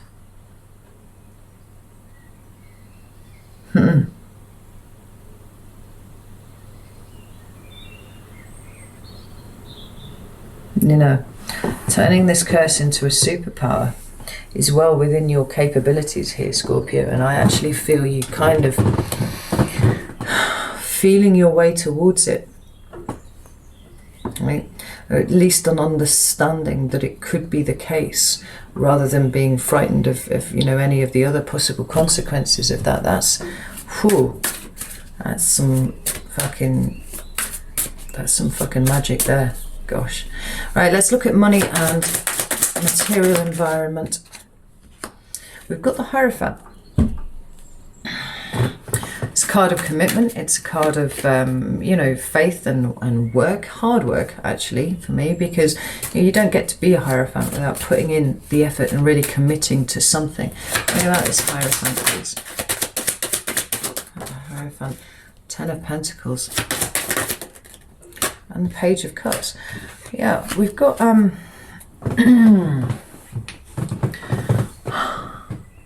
we've got two cards here that talk about commitment, and they talk about hard work, and they talk about possibly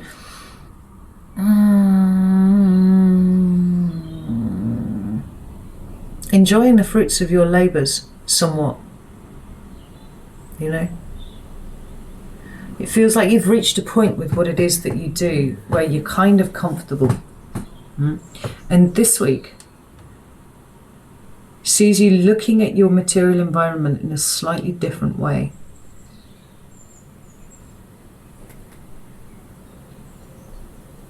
I think the nature of that there's a thing between all of the fixed signs, obviously, because they're fixed. They like to be rooted, like they like to have their bolt hole, right? But sometimes, it's funny, I was just talking about this literally with some friends of mine. There's a piece of writing by Jung called The House as a Symbol of the Self.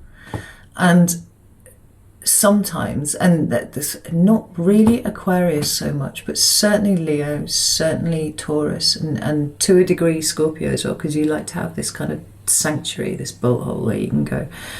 There's an element of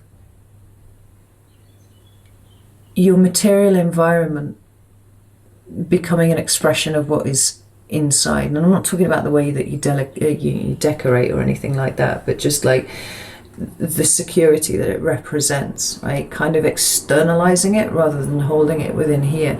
I feel like you're kind of changing the way that you think about your home and the way that you think about your material environment a little bit. You know, maybe where you had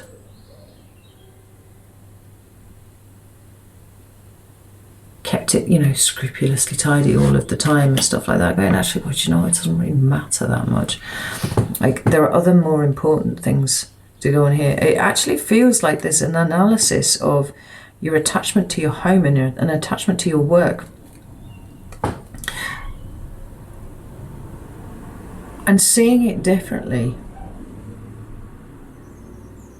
Understanding that it doesn't define you, and it certainly doesn't necessarily make you happy. And if it doesn't make you happy, kind of looking potentially to change it a little bit.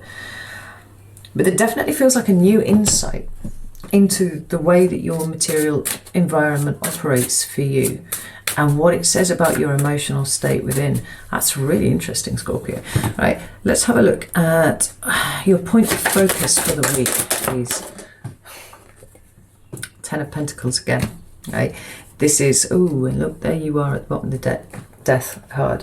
Your point of focus this week really does seem to be on your material environment, on the things that you are committed to, on perhaps the things that, you know, bring your money in for you, things like that, what you spend your money on, that kind of thing.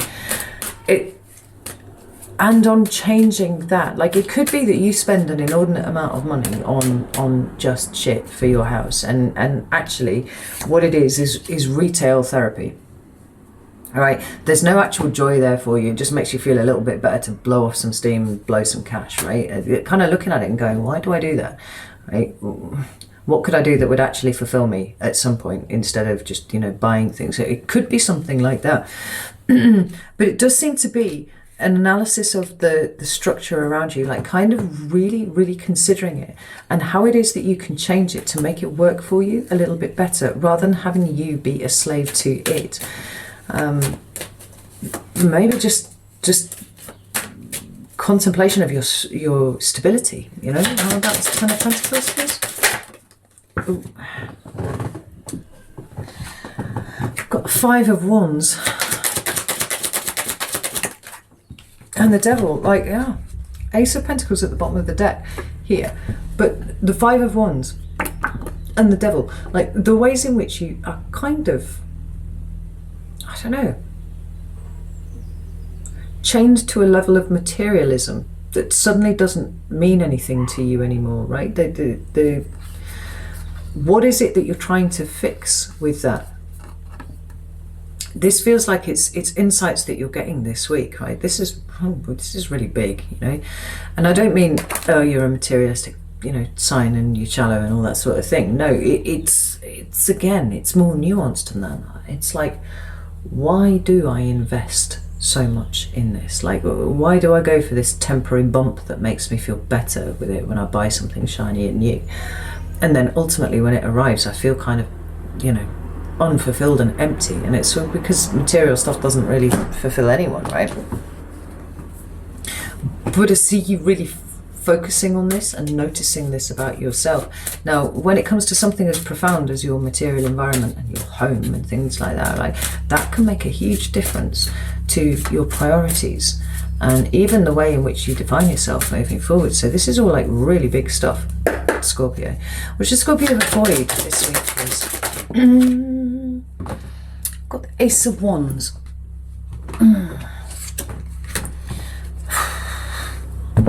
Well, you can avoid getting too tied up with any, you know, hedonism and you know, sex, drugs and rock and roll this week. Tell me about the Ace of Wands. It actually really doesn't feel like a week for you to be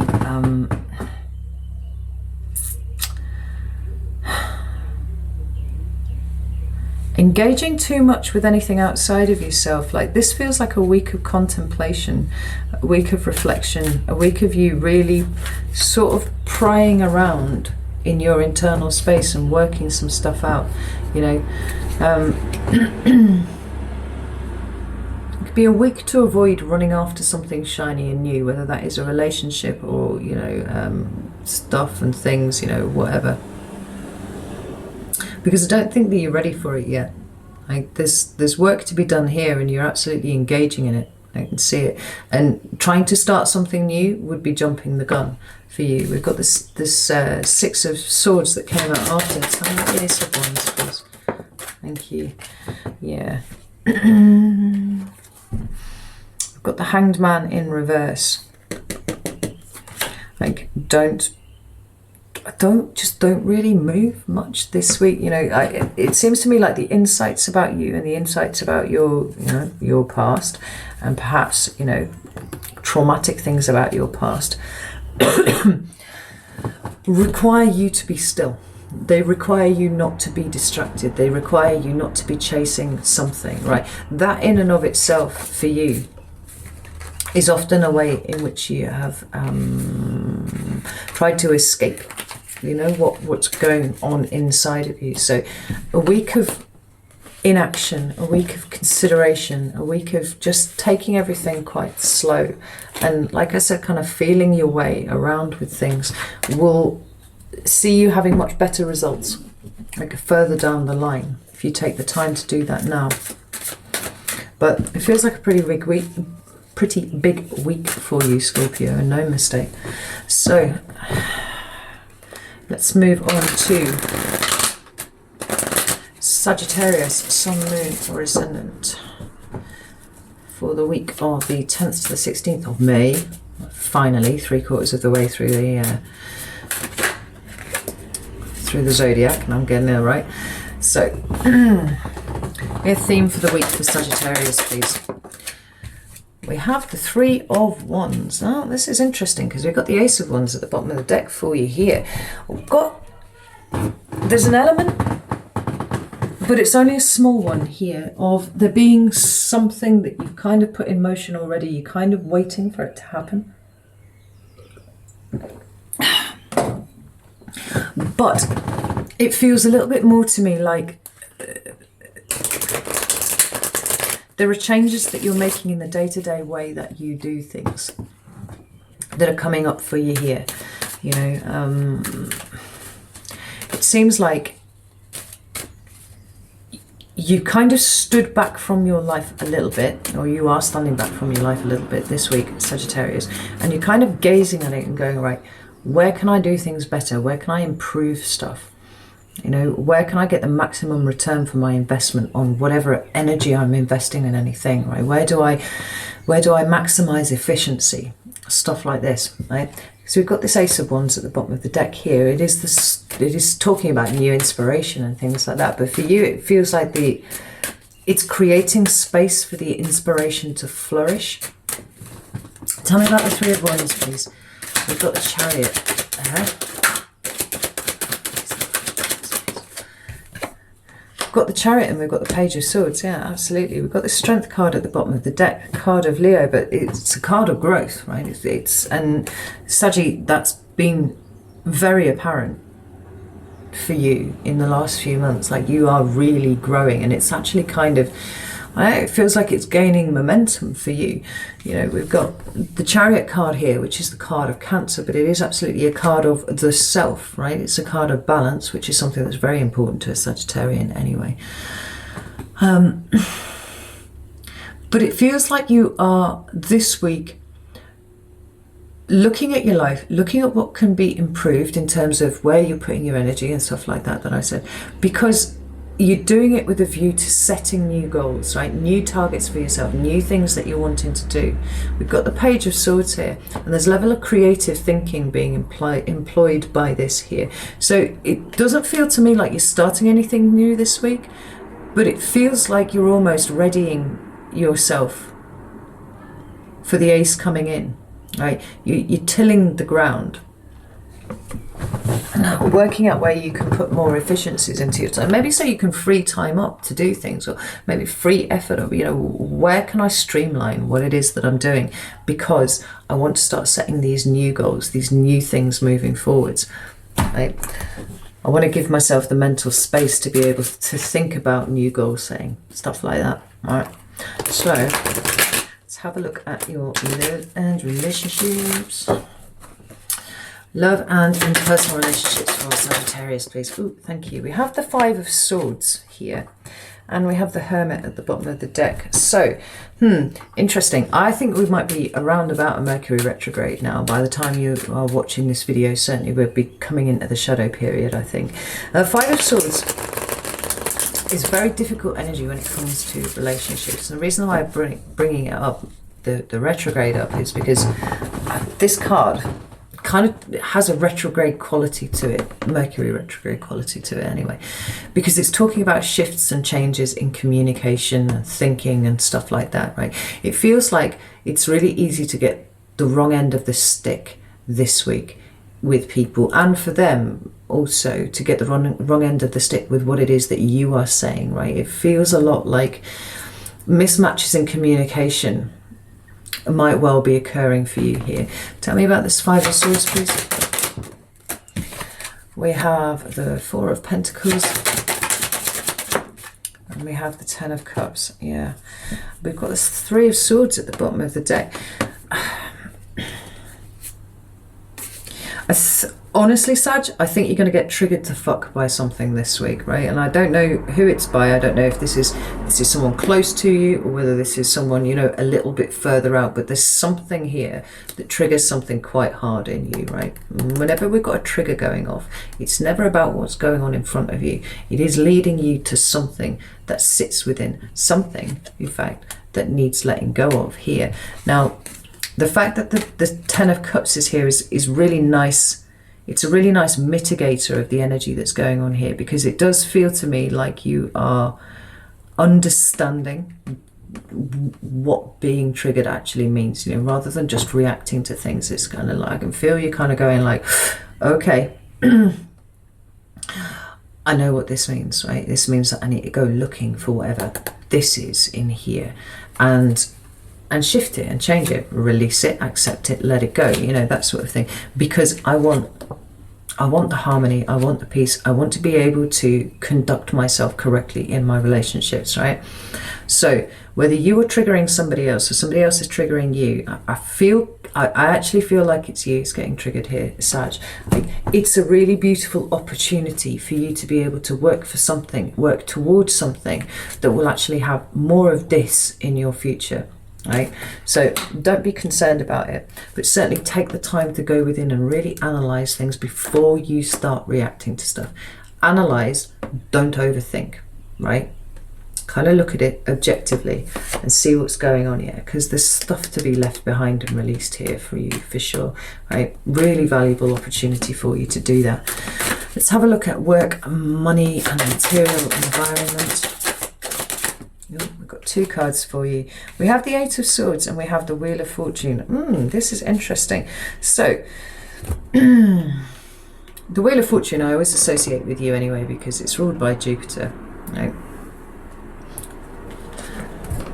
But this week we have you being a little bit stuck with something. Now this, it's kind of broad, right? We've got work, we've got, you know, money and your income, and we've got your material environment. For some of you, this is going to relate to, you know, your house and your home, and perhaps you're trying to sell, perhaps you're trying to buy. It could even be cars, things like that, right? It's your stuff.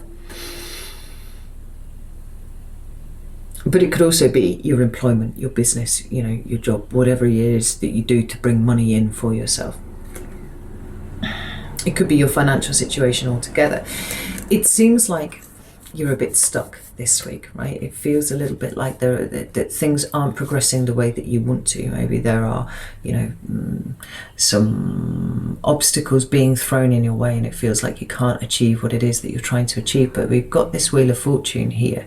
Now, there is one way of looking at this, is that these obstacles are kind of being thrown in for a reason by the universe, right? And then, so to that end, it would be for you to sit there and kind of work out what the universe is trying to tell you.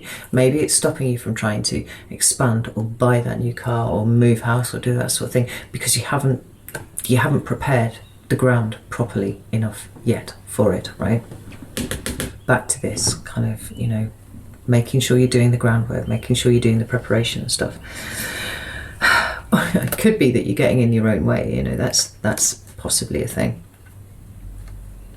Or it could be that the Wheel of Fortune is here to kind of, at that point where you feel like you're totally trapped and you are in peril, you know, just something comes in sideways. Let's pull some clarifiers and see if we can narrow it down a little bit. Tell me about the Eight of Swords and the Wheel of Fortune, please.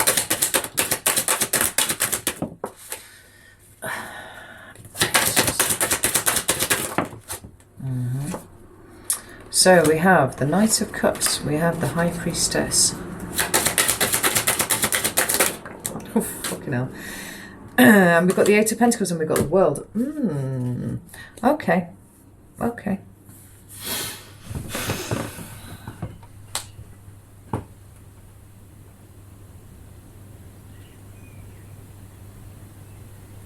Feels a little bit like what you need to do in whatever, and remember this is a general reading, right? So you take what resonates and leave the rest, right?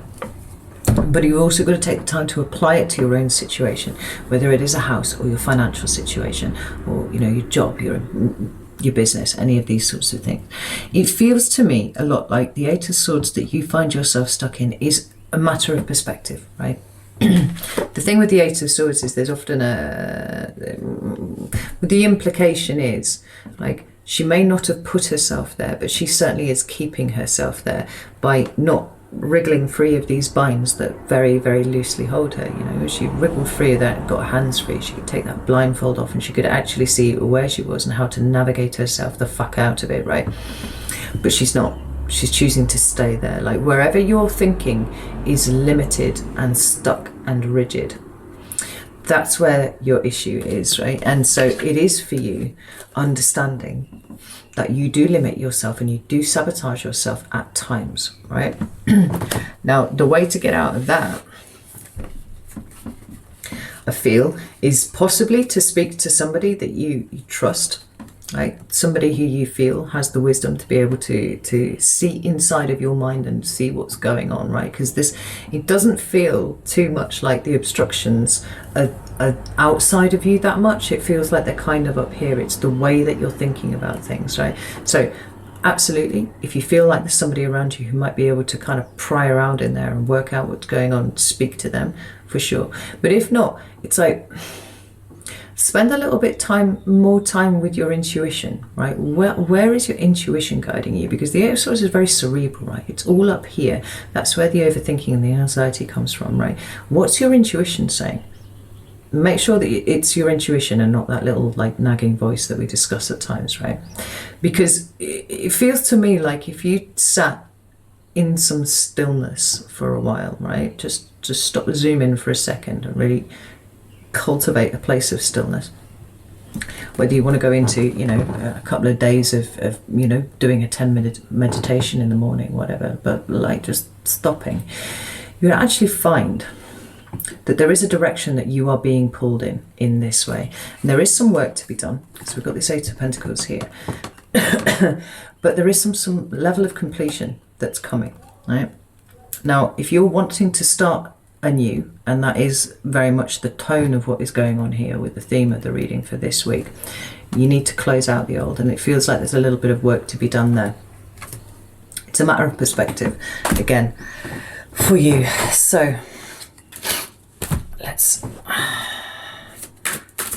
Whoa. What should Sagittarius be focusing on this week, please? Thank you. What we have here, yeah, Four of Swords, right? It's my card of meditation is what it is, right? Cultivating stillness. No zoom in this week, Sagittarius, right? It's about cultivating stillness. Work smarter, not harder, right? You don't need to push at anything this week. You need to understand what's going on underneath. You need to understand your motivations. You need to understand that there is, you know, ground to be tilled before you can do that. And ultimately, that's what you're wanting to do. You're wanting to create the space for new things coming in. You can't jump straight to the new things. It's kind of take a step back, kind of dial your brain down a little bit and sit with the stillness. What does it say to you? Ooh, we've got Justice at the bottom of the deck. Whenever we've got Justice and the Wheel of Fortune in the same reading, those are really big life lessons that are being taught to you here, even though it might have its expression in something that feels relatively small to you. There's a shift in attitude and perspective that you will carry forwards with you for the rest of your life in this, right? That's what experience does for you now. So tell me about Four of Swords. Temperance, patience, yeah. Taking a really balanced approach to things. Three of Pentacles, yeah. Don't forget to, you know, reach out to people who you trust, people that will understand what it is that you are trying to build for yourself here, right? But I mean, the other meaning for the Temperance card is kind of like divine timing, divine orchestration, right? Everything's going to happen when it happens, but until you learn the lessons in the interim, like these things are going to be held on pause, because you're never going to be able to exploit to its fullest the potential that is available to you if you don't have all of the tools in place, right? And it all does feel internal to you, right? So kind of bring yourself back to your center. Like re-find yourself, Sagittarius, and you know where those people exist, kind of, you know, use them, like use the offer that is, use the help that would fuck's sake, can't even speak, that would no doubt be offered if they knew that you were struggling with something, right? You know, reach out to those people that you trust, because they'll help you find your center. And this week, that's really important for you. So,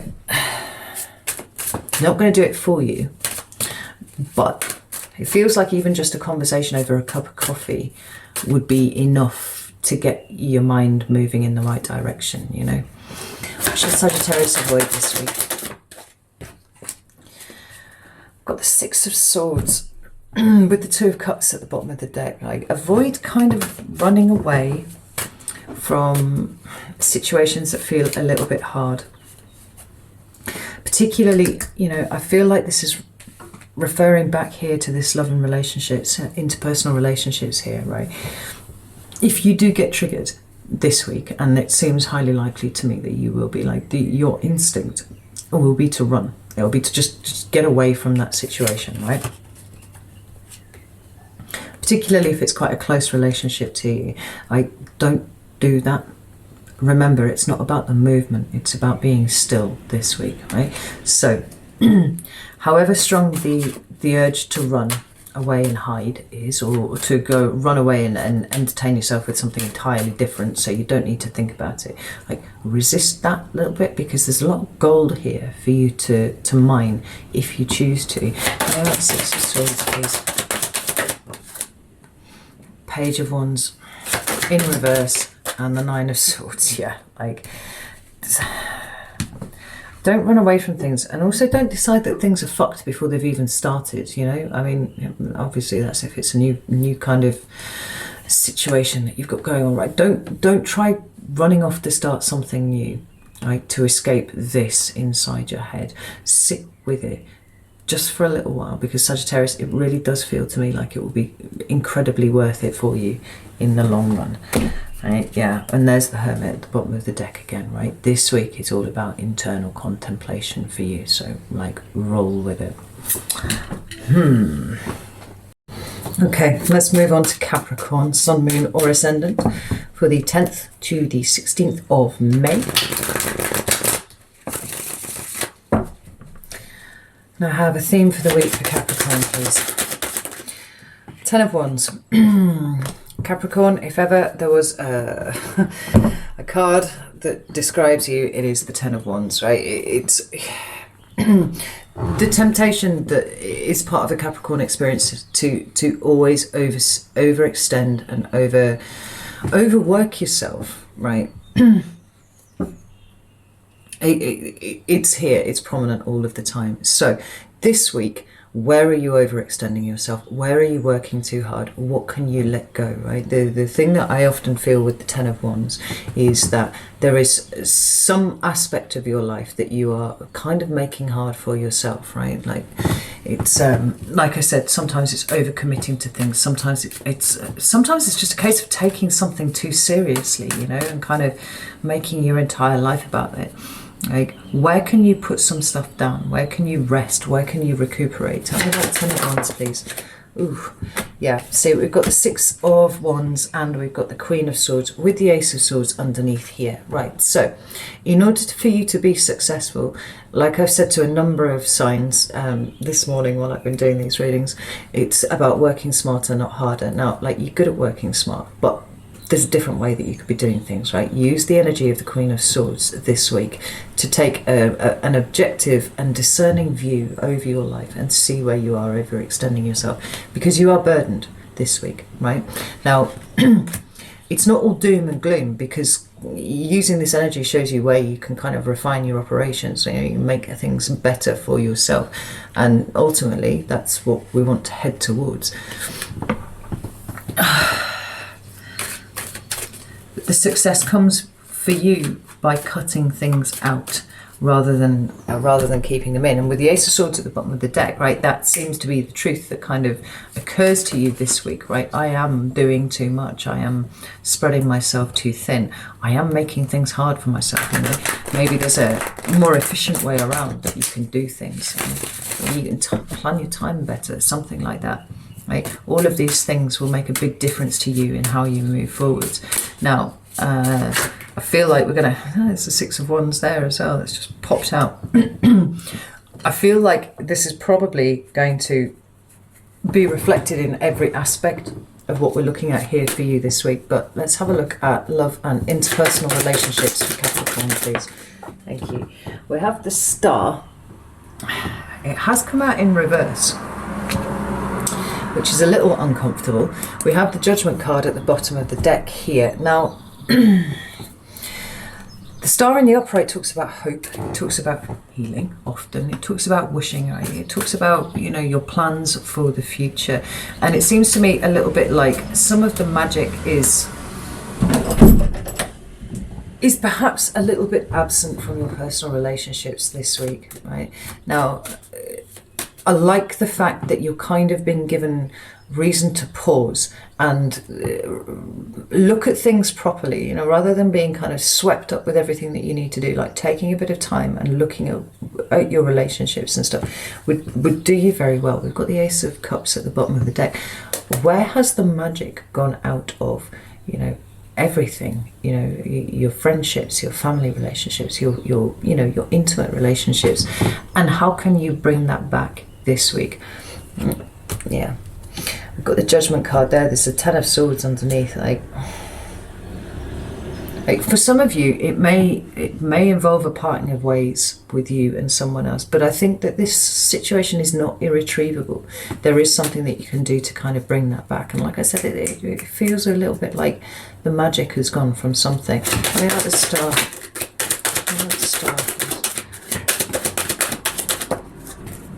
So we have the Nine of Cups there. Very similar message. Ooh, similar message to the Star card. There you are, Capricorn, at the bottom of the deck, and followed by the Judgment card again.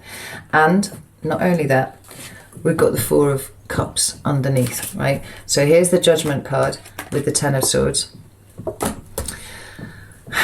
Here's the Judgment card under you. And there is a feeling of isolation. There is a feeling of not getting, you know, what you need, but maybe not noticing that you're getting what you need. You know, maybe like having let the magic come out of something. Now, I was saying the Star in the upright is sometimes called the Wish card, as is the Nine of Cups, right? But whereas this is something a bit more kind of, this is something quite big, you know, it's major arcana energy, so it talks about big connections to not just people, but, you know, source, universe, you know, whatever it is. But that talks about hope, and that talks about a removal of it there somewhere.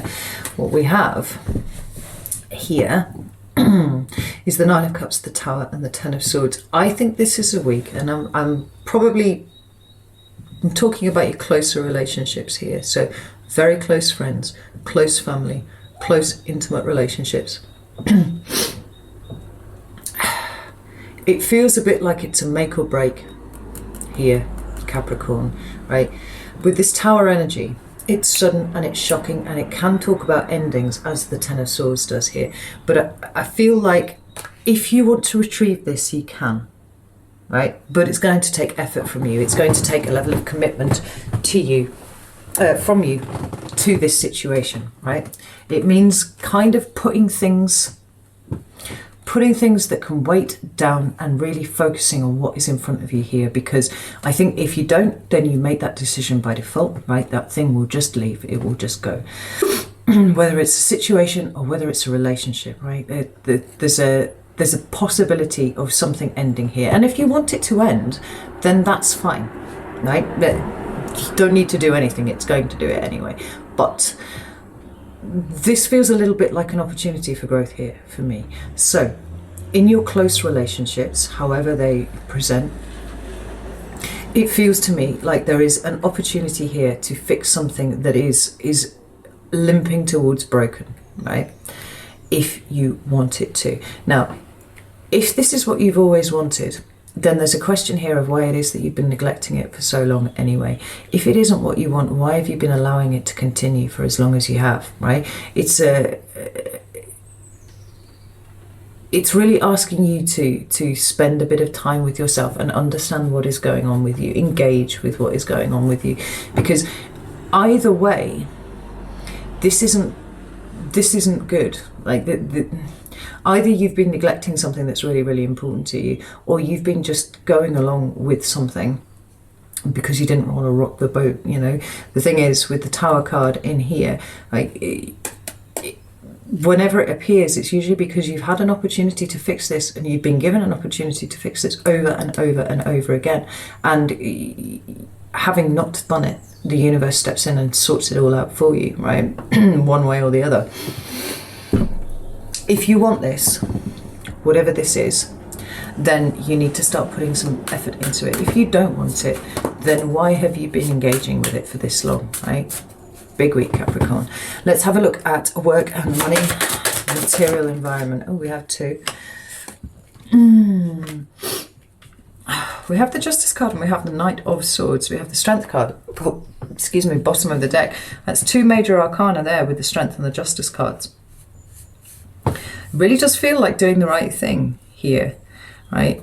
Bringing some balance to a situation. Like what are effectively quite hard energies with the Justice card and with the Knight of Swords, both being air. You know, we've got these swords being flayed around here. The Strength card mitigates this somewhat. It mitigates the sharp edges of it.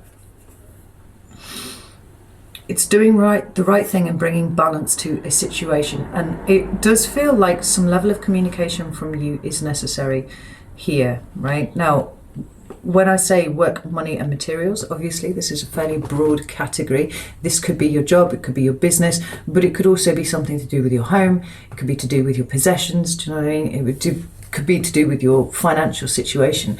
There's a conversation that needs to occur here, right? Possibly a conversation that needs to occur with a Libra or with a Leo, right? But definitely some information needs to be exchanged between you. Tell me about the Justice card and the Knight of Swords, please.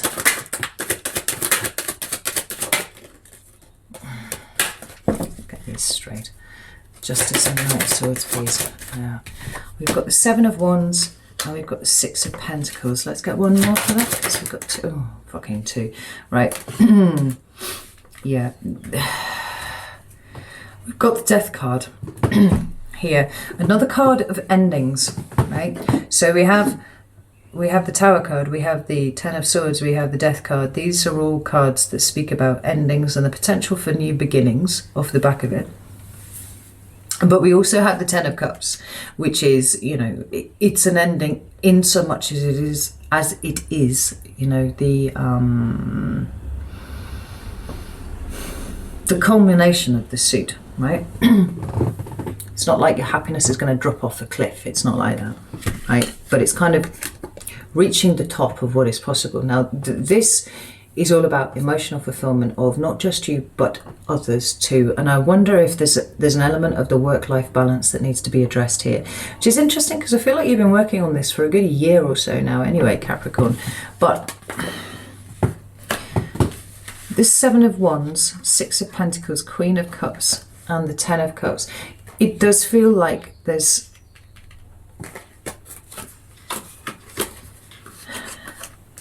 like you've missed something somewhere.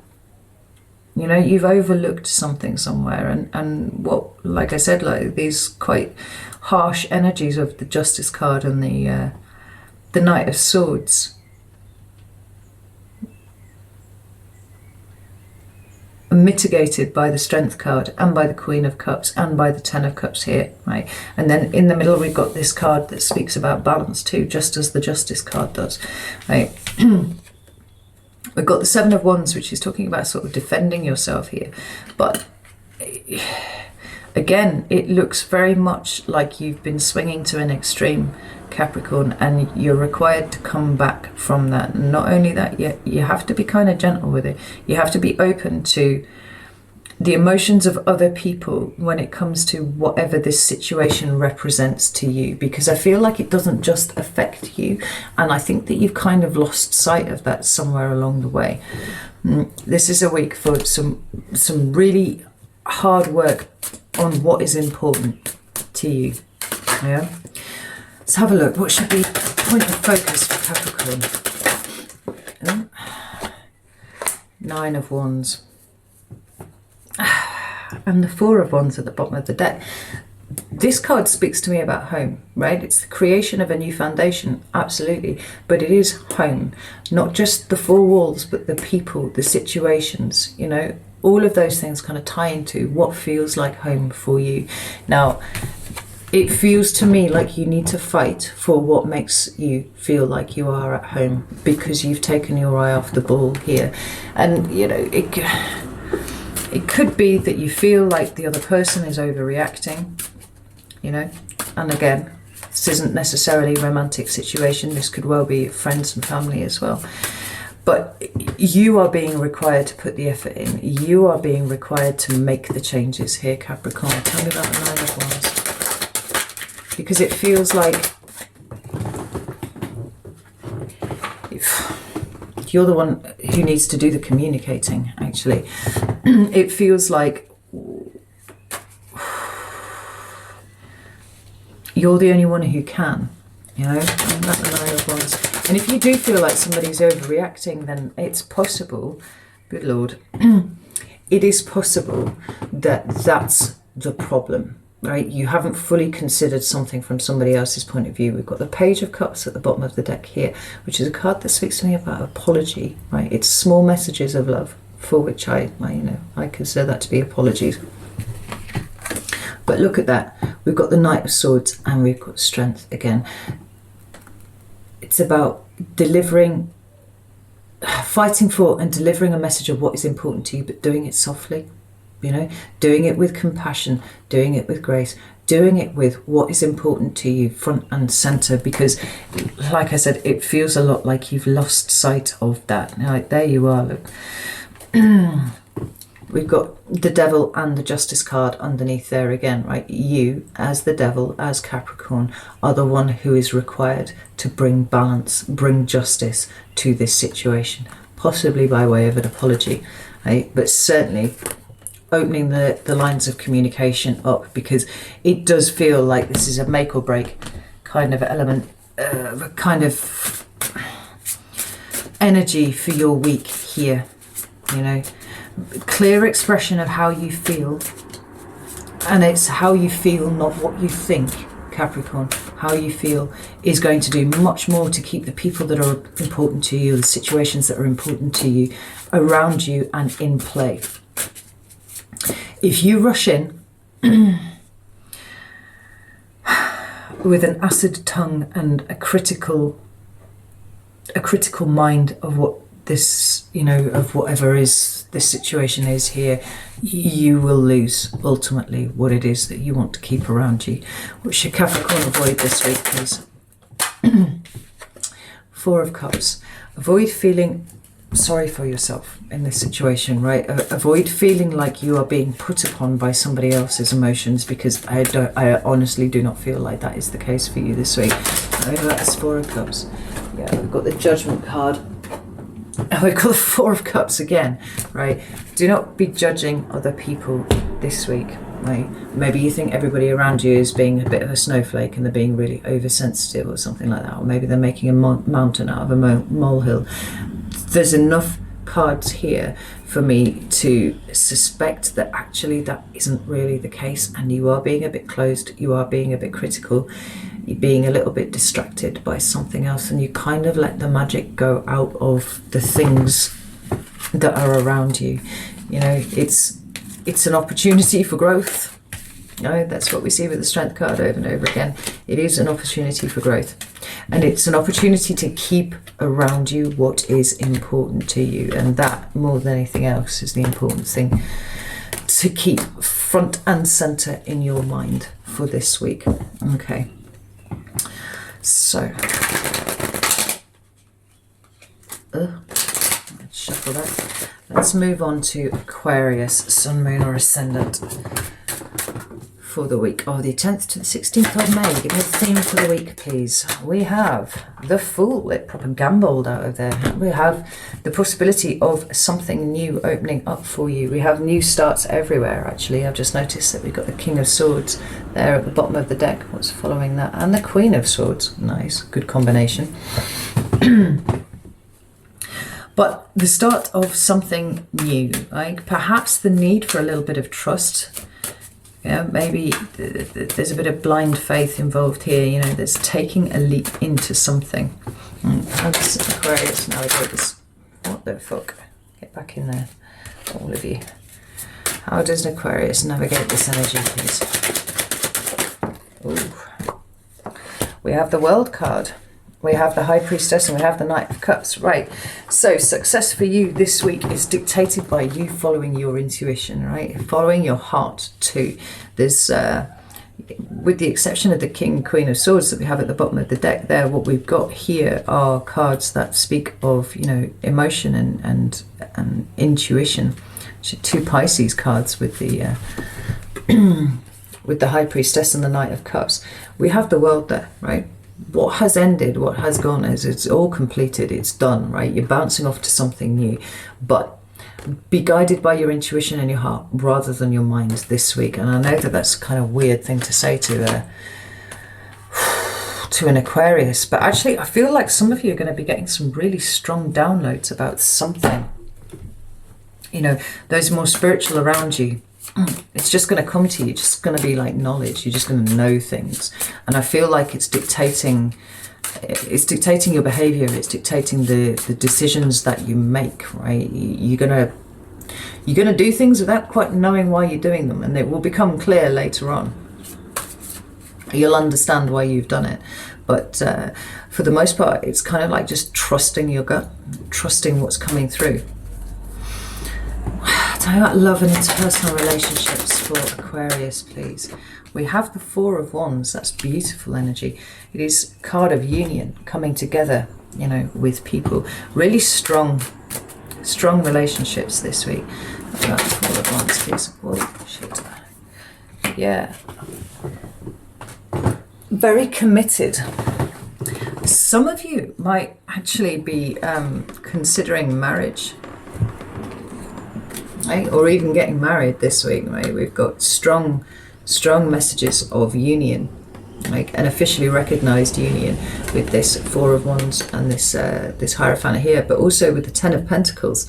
Yeah, that's the happy family card there. It speaks to material environment. It might be that you've got married and you're moving in together or something like that, or it indicates a higher level of commitment that's coming through when choosing, you know, to live together, possibly. For others of you, it feels like there's a delight in those relationships that you have had for a long time. You know, possibly you're getting to hang out with some old friends that you haven't seen because of the shit show that's been going on in the world this, you know, for a while. Maybe kind of making contact with them again. But there's an element of what is the relationships that are kind of woven into the fabric of your history, Aquarius. Being given an opportunity to be present and here and now, right? Which is really, really nice. I like that for you. Tell me about work and money things. We have the Judgment card. So we've got some decisions to be made about something. Tell me about Judgment, please. Judgment. Yeah, and you don't feel terribly comfortable in making this decision. We've got the Lovers card at the bottom of the deck here, card of Gemini, but also a card of decision making, right? It's a card of conscious co-creation. So it's about you stepping up and making a decision. The unfortunate thing is that you don't feel particularly confident in making this decision at the moment, which is not to say that you can't make it. It's just that you feel incredibly conflicted about it. Now, you know, it being work, money and material environment could be anything to do with your home, your material possessions, your finances, your job, your business, anything like that, right?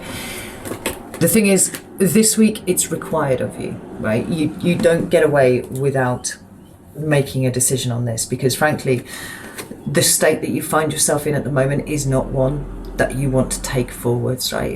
There's something quite wrong with this situation, and it's possible,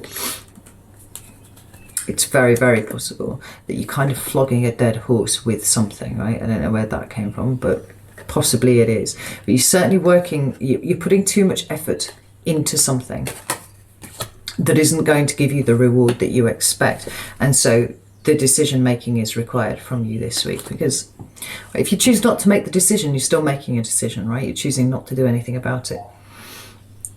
It suggests to me that no matter how conflicted that you feel about this, there is kind of a right way and there's a wrong way, and not making the decision isn't really an option, right? So don't fret too much about the decision that you make. Just make sure that you're actually making one, rather than, you know, failing to make one and then making it by default, right? What should Aquarius focus on this week, please? Thank you. King of Swords. It's the card of Aquarius right there. It is using that, you know, that clear thinking that you are blessed with, you know, that ability to be able to sift and pass information really rather well, but also make decisions, right? That's what the King of Swords is all about, right? For me, he is the final arbiter. The Queen of Swords is the one that sifts all of the information, and she was a shadow card for you, let's not forget, at the bottom of the deck. But the King of Swords is the one who actually makes the judgment on something, right? You are required to make decisions this week, so don't hide from them. Tell me about the King of Swords, please. Got the King of Pentacles. Ooh. We've got the King of Pentacles, we've got the Chariot, and we've got the Page of Swords. It's about making plans that you're going to work towards here this week, Aquarius, right? We've got goal setting, and we've got, you know, determination and drive to succeed, indicated by the Chariot card here. But with the King of Pentacles, there's a delayed gratification aspect to this. There's a delay in what it is that you're wanting to bring forward. And so it's about making good decisions now for the future, right? Not for necessarily what's right in front of you here and now. With the Page of Swords, make sure that you've got all of the information that you need to make the decision, right? If you're thinking about it clearly, if you are, you know, getting into a space that will allow you to make a good decision about something, you will know if you have all of the information. And if you don't, go and find it, right? Let's have a look and see what you should be avoiding this week. Avoiding this week. Okay, we've got the Seven of Wands here with the Four of Cups at the bottom of the deck here. Don't allow yourself to just kind of run away and hide from any of these. Like, God, if there was a tagline for this reading for you, Aquarius, it would be make the fucking decision, right? Either way, just make a decision. Don't fall back into feeling like you're being attacked by something here. That's quite strong. You know, it's kind of like putting yourself in a proactive position rather than a reactive position. I feel very strongly, if you don't make decisions this week, you are going to end up making them anyway at some point further down the line, but you're going to be doing it from a position, an inferior position, right? You're going to be having to defend yourself, and you're going to having to react to situations that are going on here. Whereas if you make these decisions now, this puts you in a position of power, right? You are setting the stage for how this goes forward. What about this? Yeah. Ten of Swords and the Six of Wands.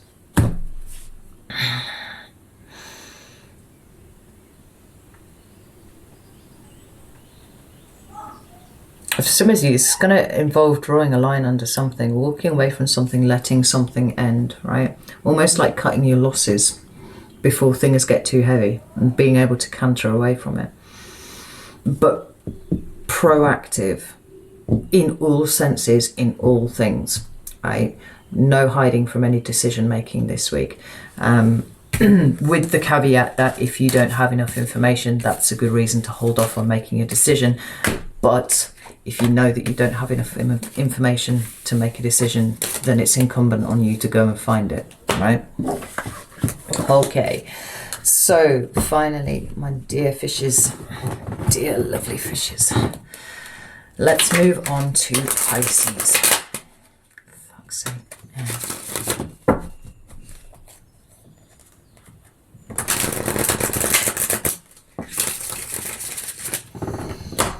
So, Pisces, Sun, Moon or Ascendant for the 10th to the 16th of May. Now, the theme for the week for Pisces, please. Oh, there you are. Oh, we have the Seven of Cups. So, things are not going to be very clear for you this week. Seven of Cups talks about emotional confusion, and it does talk to a degree about illusion too. Now, at the bottom of the deck, we do have the Devil. Master of illusion right there, right? But a card that speaks about kind of fear and tethering and being stuck and being held in place by something. Now, this is not a comfortable energy at all, but it is somewhat mitigated by the fact that it is the Llewellyn that I'm using here, you know. So whereas in other decks, what we have with the Seven of Cups is somebody who is very much in the dark about something and is bright, dazzling cups up there, and you can't actually see in them. You don't know what's going on with any of them. It's kind of like sort of situation. This one is quite different. There are a lot of things that it's possible for you to choose from, right? That meaning is consistent across the Seven of Cups. But we have here a woman who is fully illuminated, right? You can see her. And although she is sitting on the ground, in her hands, what she is releasing are butterflies, right? And it feels to me like those are her eyes here, right? So she now has the capacity to be able to see in all of these cups. There are lots of decisions to be made, but you have all of the information that you need, or that you could need, to make those decisions moving forwards. I can't help but feel there's the confusion, though, is not yours. The reason why you're feeling kind of overwhelmed is not you. It feels like it's other people. Tell me about this Seven of Cups, please. Seven of Cups here. Yeah.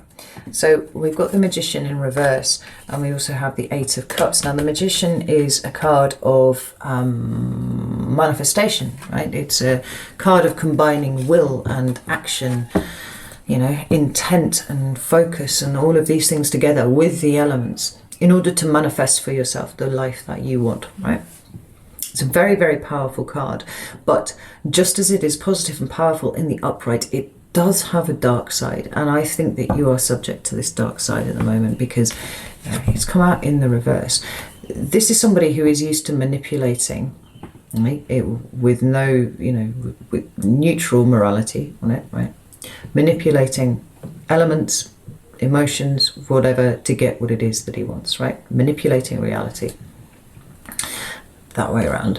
This way around, this is just straight up manipulative. This is somebody who knows how to get what they want, right? What buttons to press in people. And it does feel to me like your buttons have been pressed by somebody, right? Now, I know for a lot of Pisces, it's been coming up now repeatedly that there's an element, and there isn't an element, there's movement, right? You are leaving something behind and you're going towards something else, and it's much more about you than it ever has been. And this feels like a week where possibly it comes to a head, this level of manipulation that is causing the confusion in you. It's coming to a head and you can kind of see it for what it is. In that way, I actually think that this week is really, really useful for you, because where before it was kind of like a low-level feeling of doubt that was kind of sneaking up on you a little bit and being all like, oh, am I making the right decision? You know, these people are obviously clearly upset by it, kind of thing. It feels like they overplay their hand to you this week. And so although there's a level of emotional confusion with the Seven of Cups, there is also your ability to be able to see what is in each of those cups, to see what they are bringing to the table here, and continue moving regardless, because we've got the Seven of Cups and then the Eight of Cups. I actually think it will make it easier for you to leave this situation behind because they overplay their hand. So let's have a look at love and interpersonal relationships with Pisces. Please. Ooh, thank you.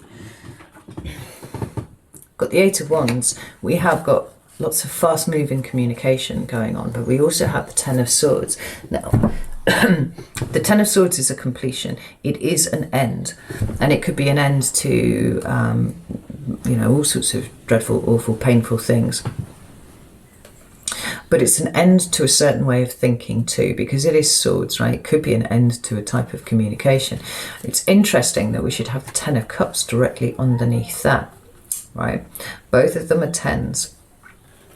But I think that this is what's being presented to you, and actually this is the reality of what's going on here, right? So whilst it might be very useful to you to see the extent to which somebody is trying to manipulate you, or a group of people are trying to manipulate you, I think that it actually taints this for you quite a lot. So the Eight of Wands, we've got big communications, we've got big conversations going on here, and they're two-way, right? We see that with these wands are going off in both directions. This is not somebody hectoring at you, this is you engaged in this conversation too. I know the Eight of Wands, please.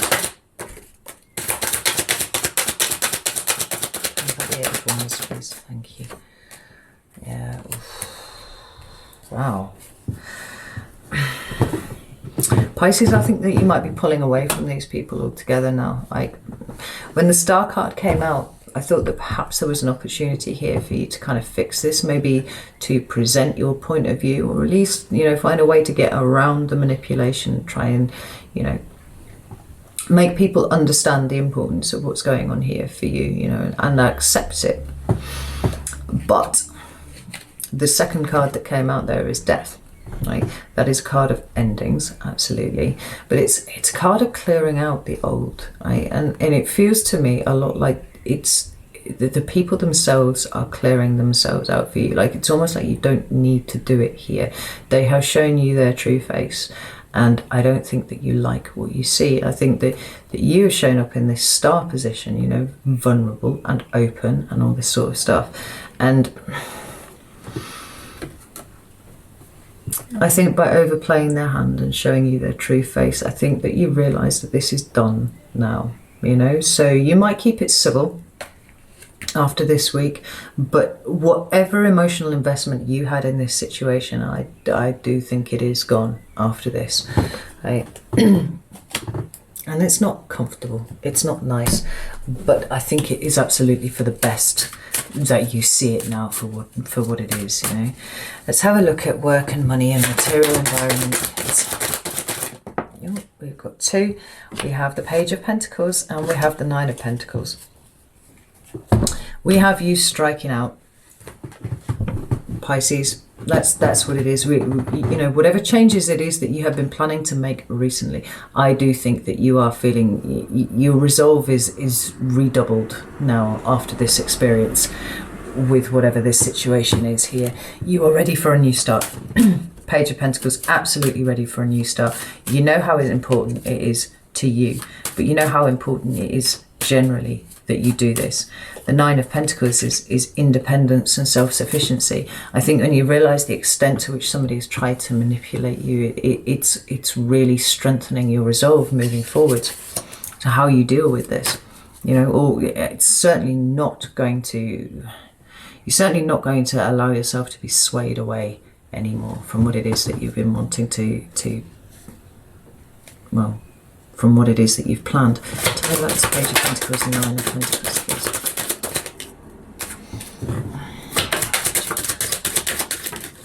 Whoa. Yeah, we've got the Page of Wands. Ooh. We've got the Nine of Swords in reverse. We've got the Four of Swords at the bottom of the deck. Here is you pulling away. Here is you taking a break, pulling back from people, right?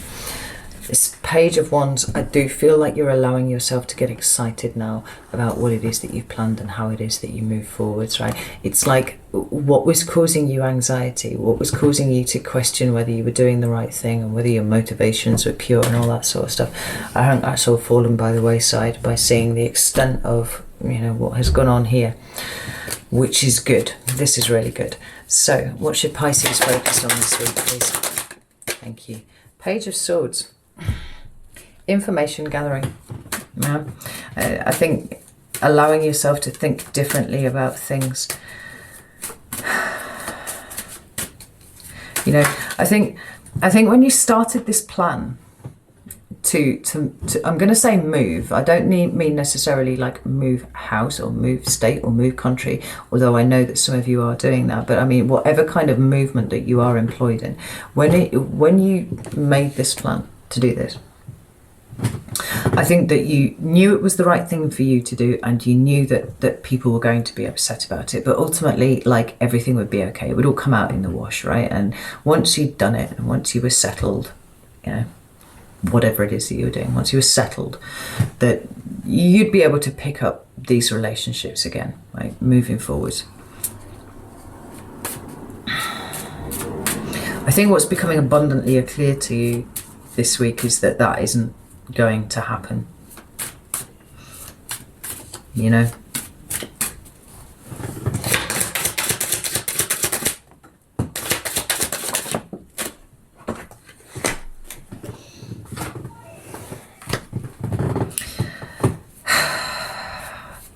And that's okay.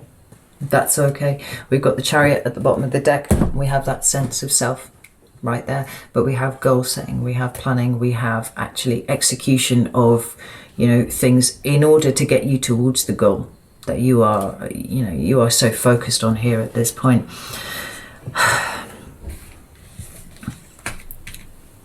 I would expect not, I would advise you don't expect that you're going to be able to change anybody's mind, because you're not. And actually, I think once this week's played out, I don't think you're really that interested in actually changing anybody's mind.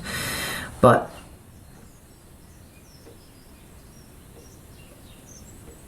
stay focused on advocating for what is right for you. Because Pisces, you know, words have weight. You know, your thoughts have weight too, but your words have even more weight. And I think it's a really useful exercise for you to consciously practice advocating verbally for yourself. Now, I'm not saying you need to get drawn into arguments and stuff like that, but really get used to just stating, just asserting what you are doing and why you are doing it. You know, you don't even need to say why you are doing it, like what you're going to do.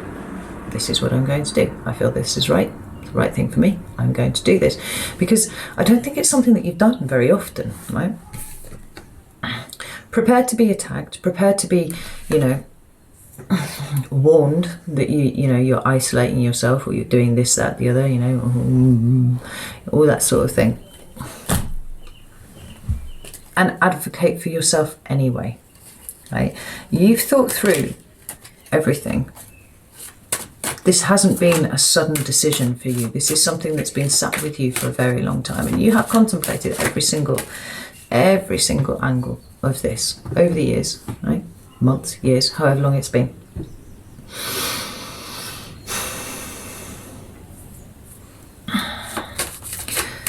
Anything that's brought up now is just manipulation, and I think it's, like I said, I think it's a really good exercise for you to just start practicing advocating for yourself, asserting yourself with this.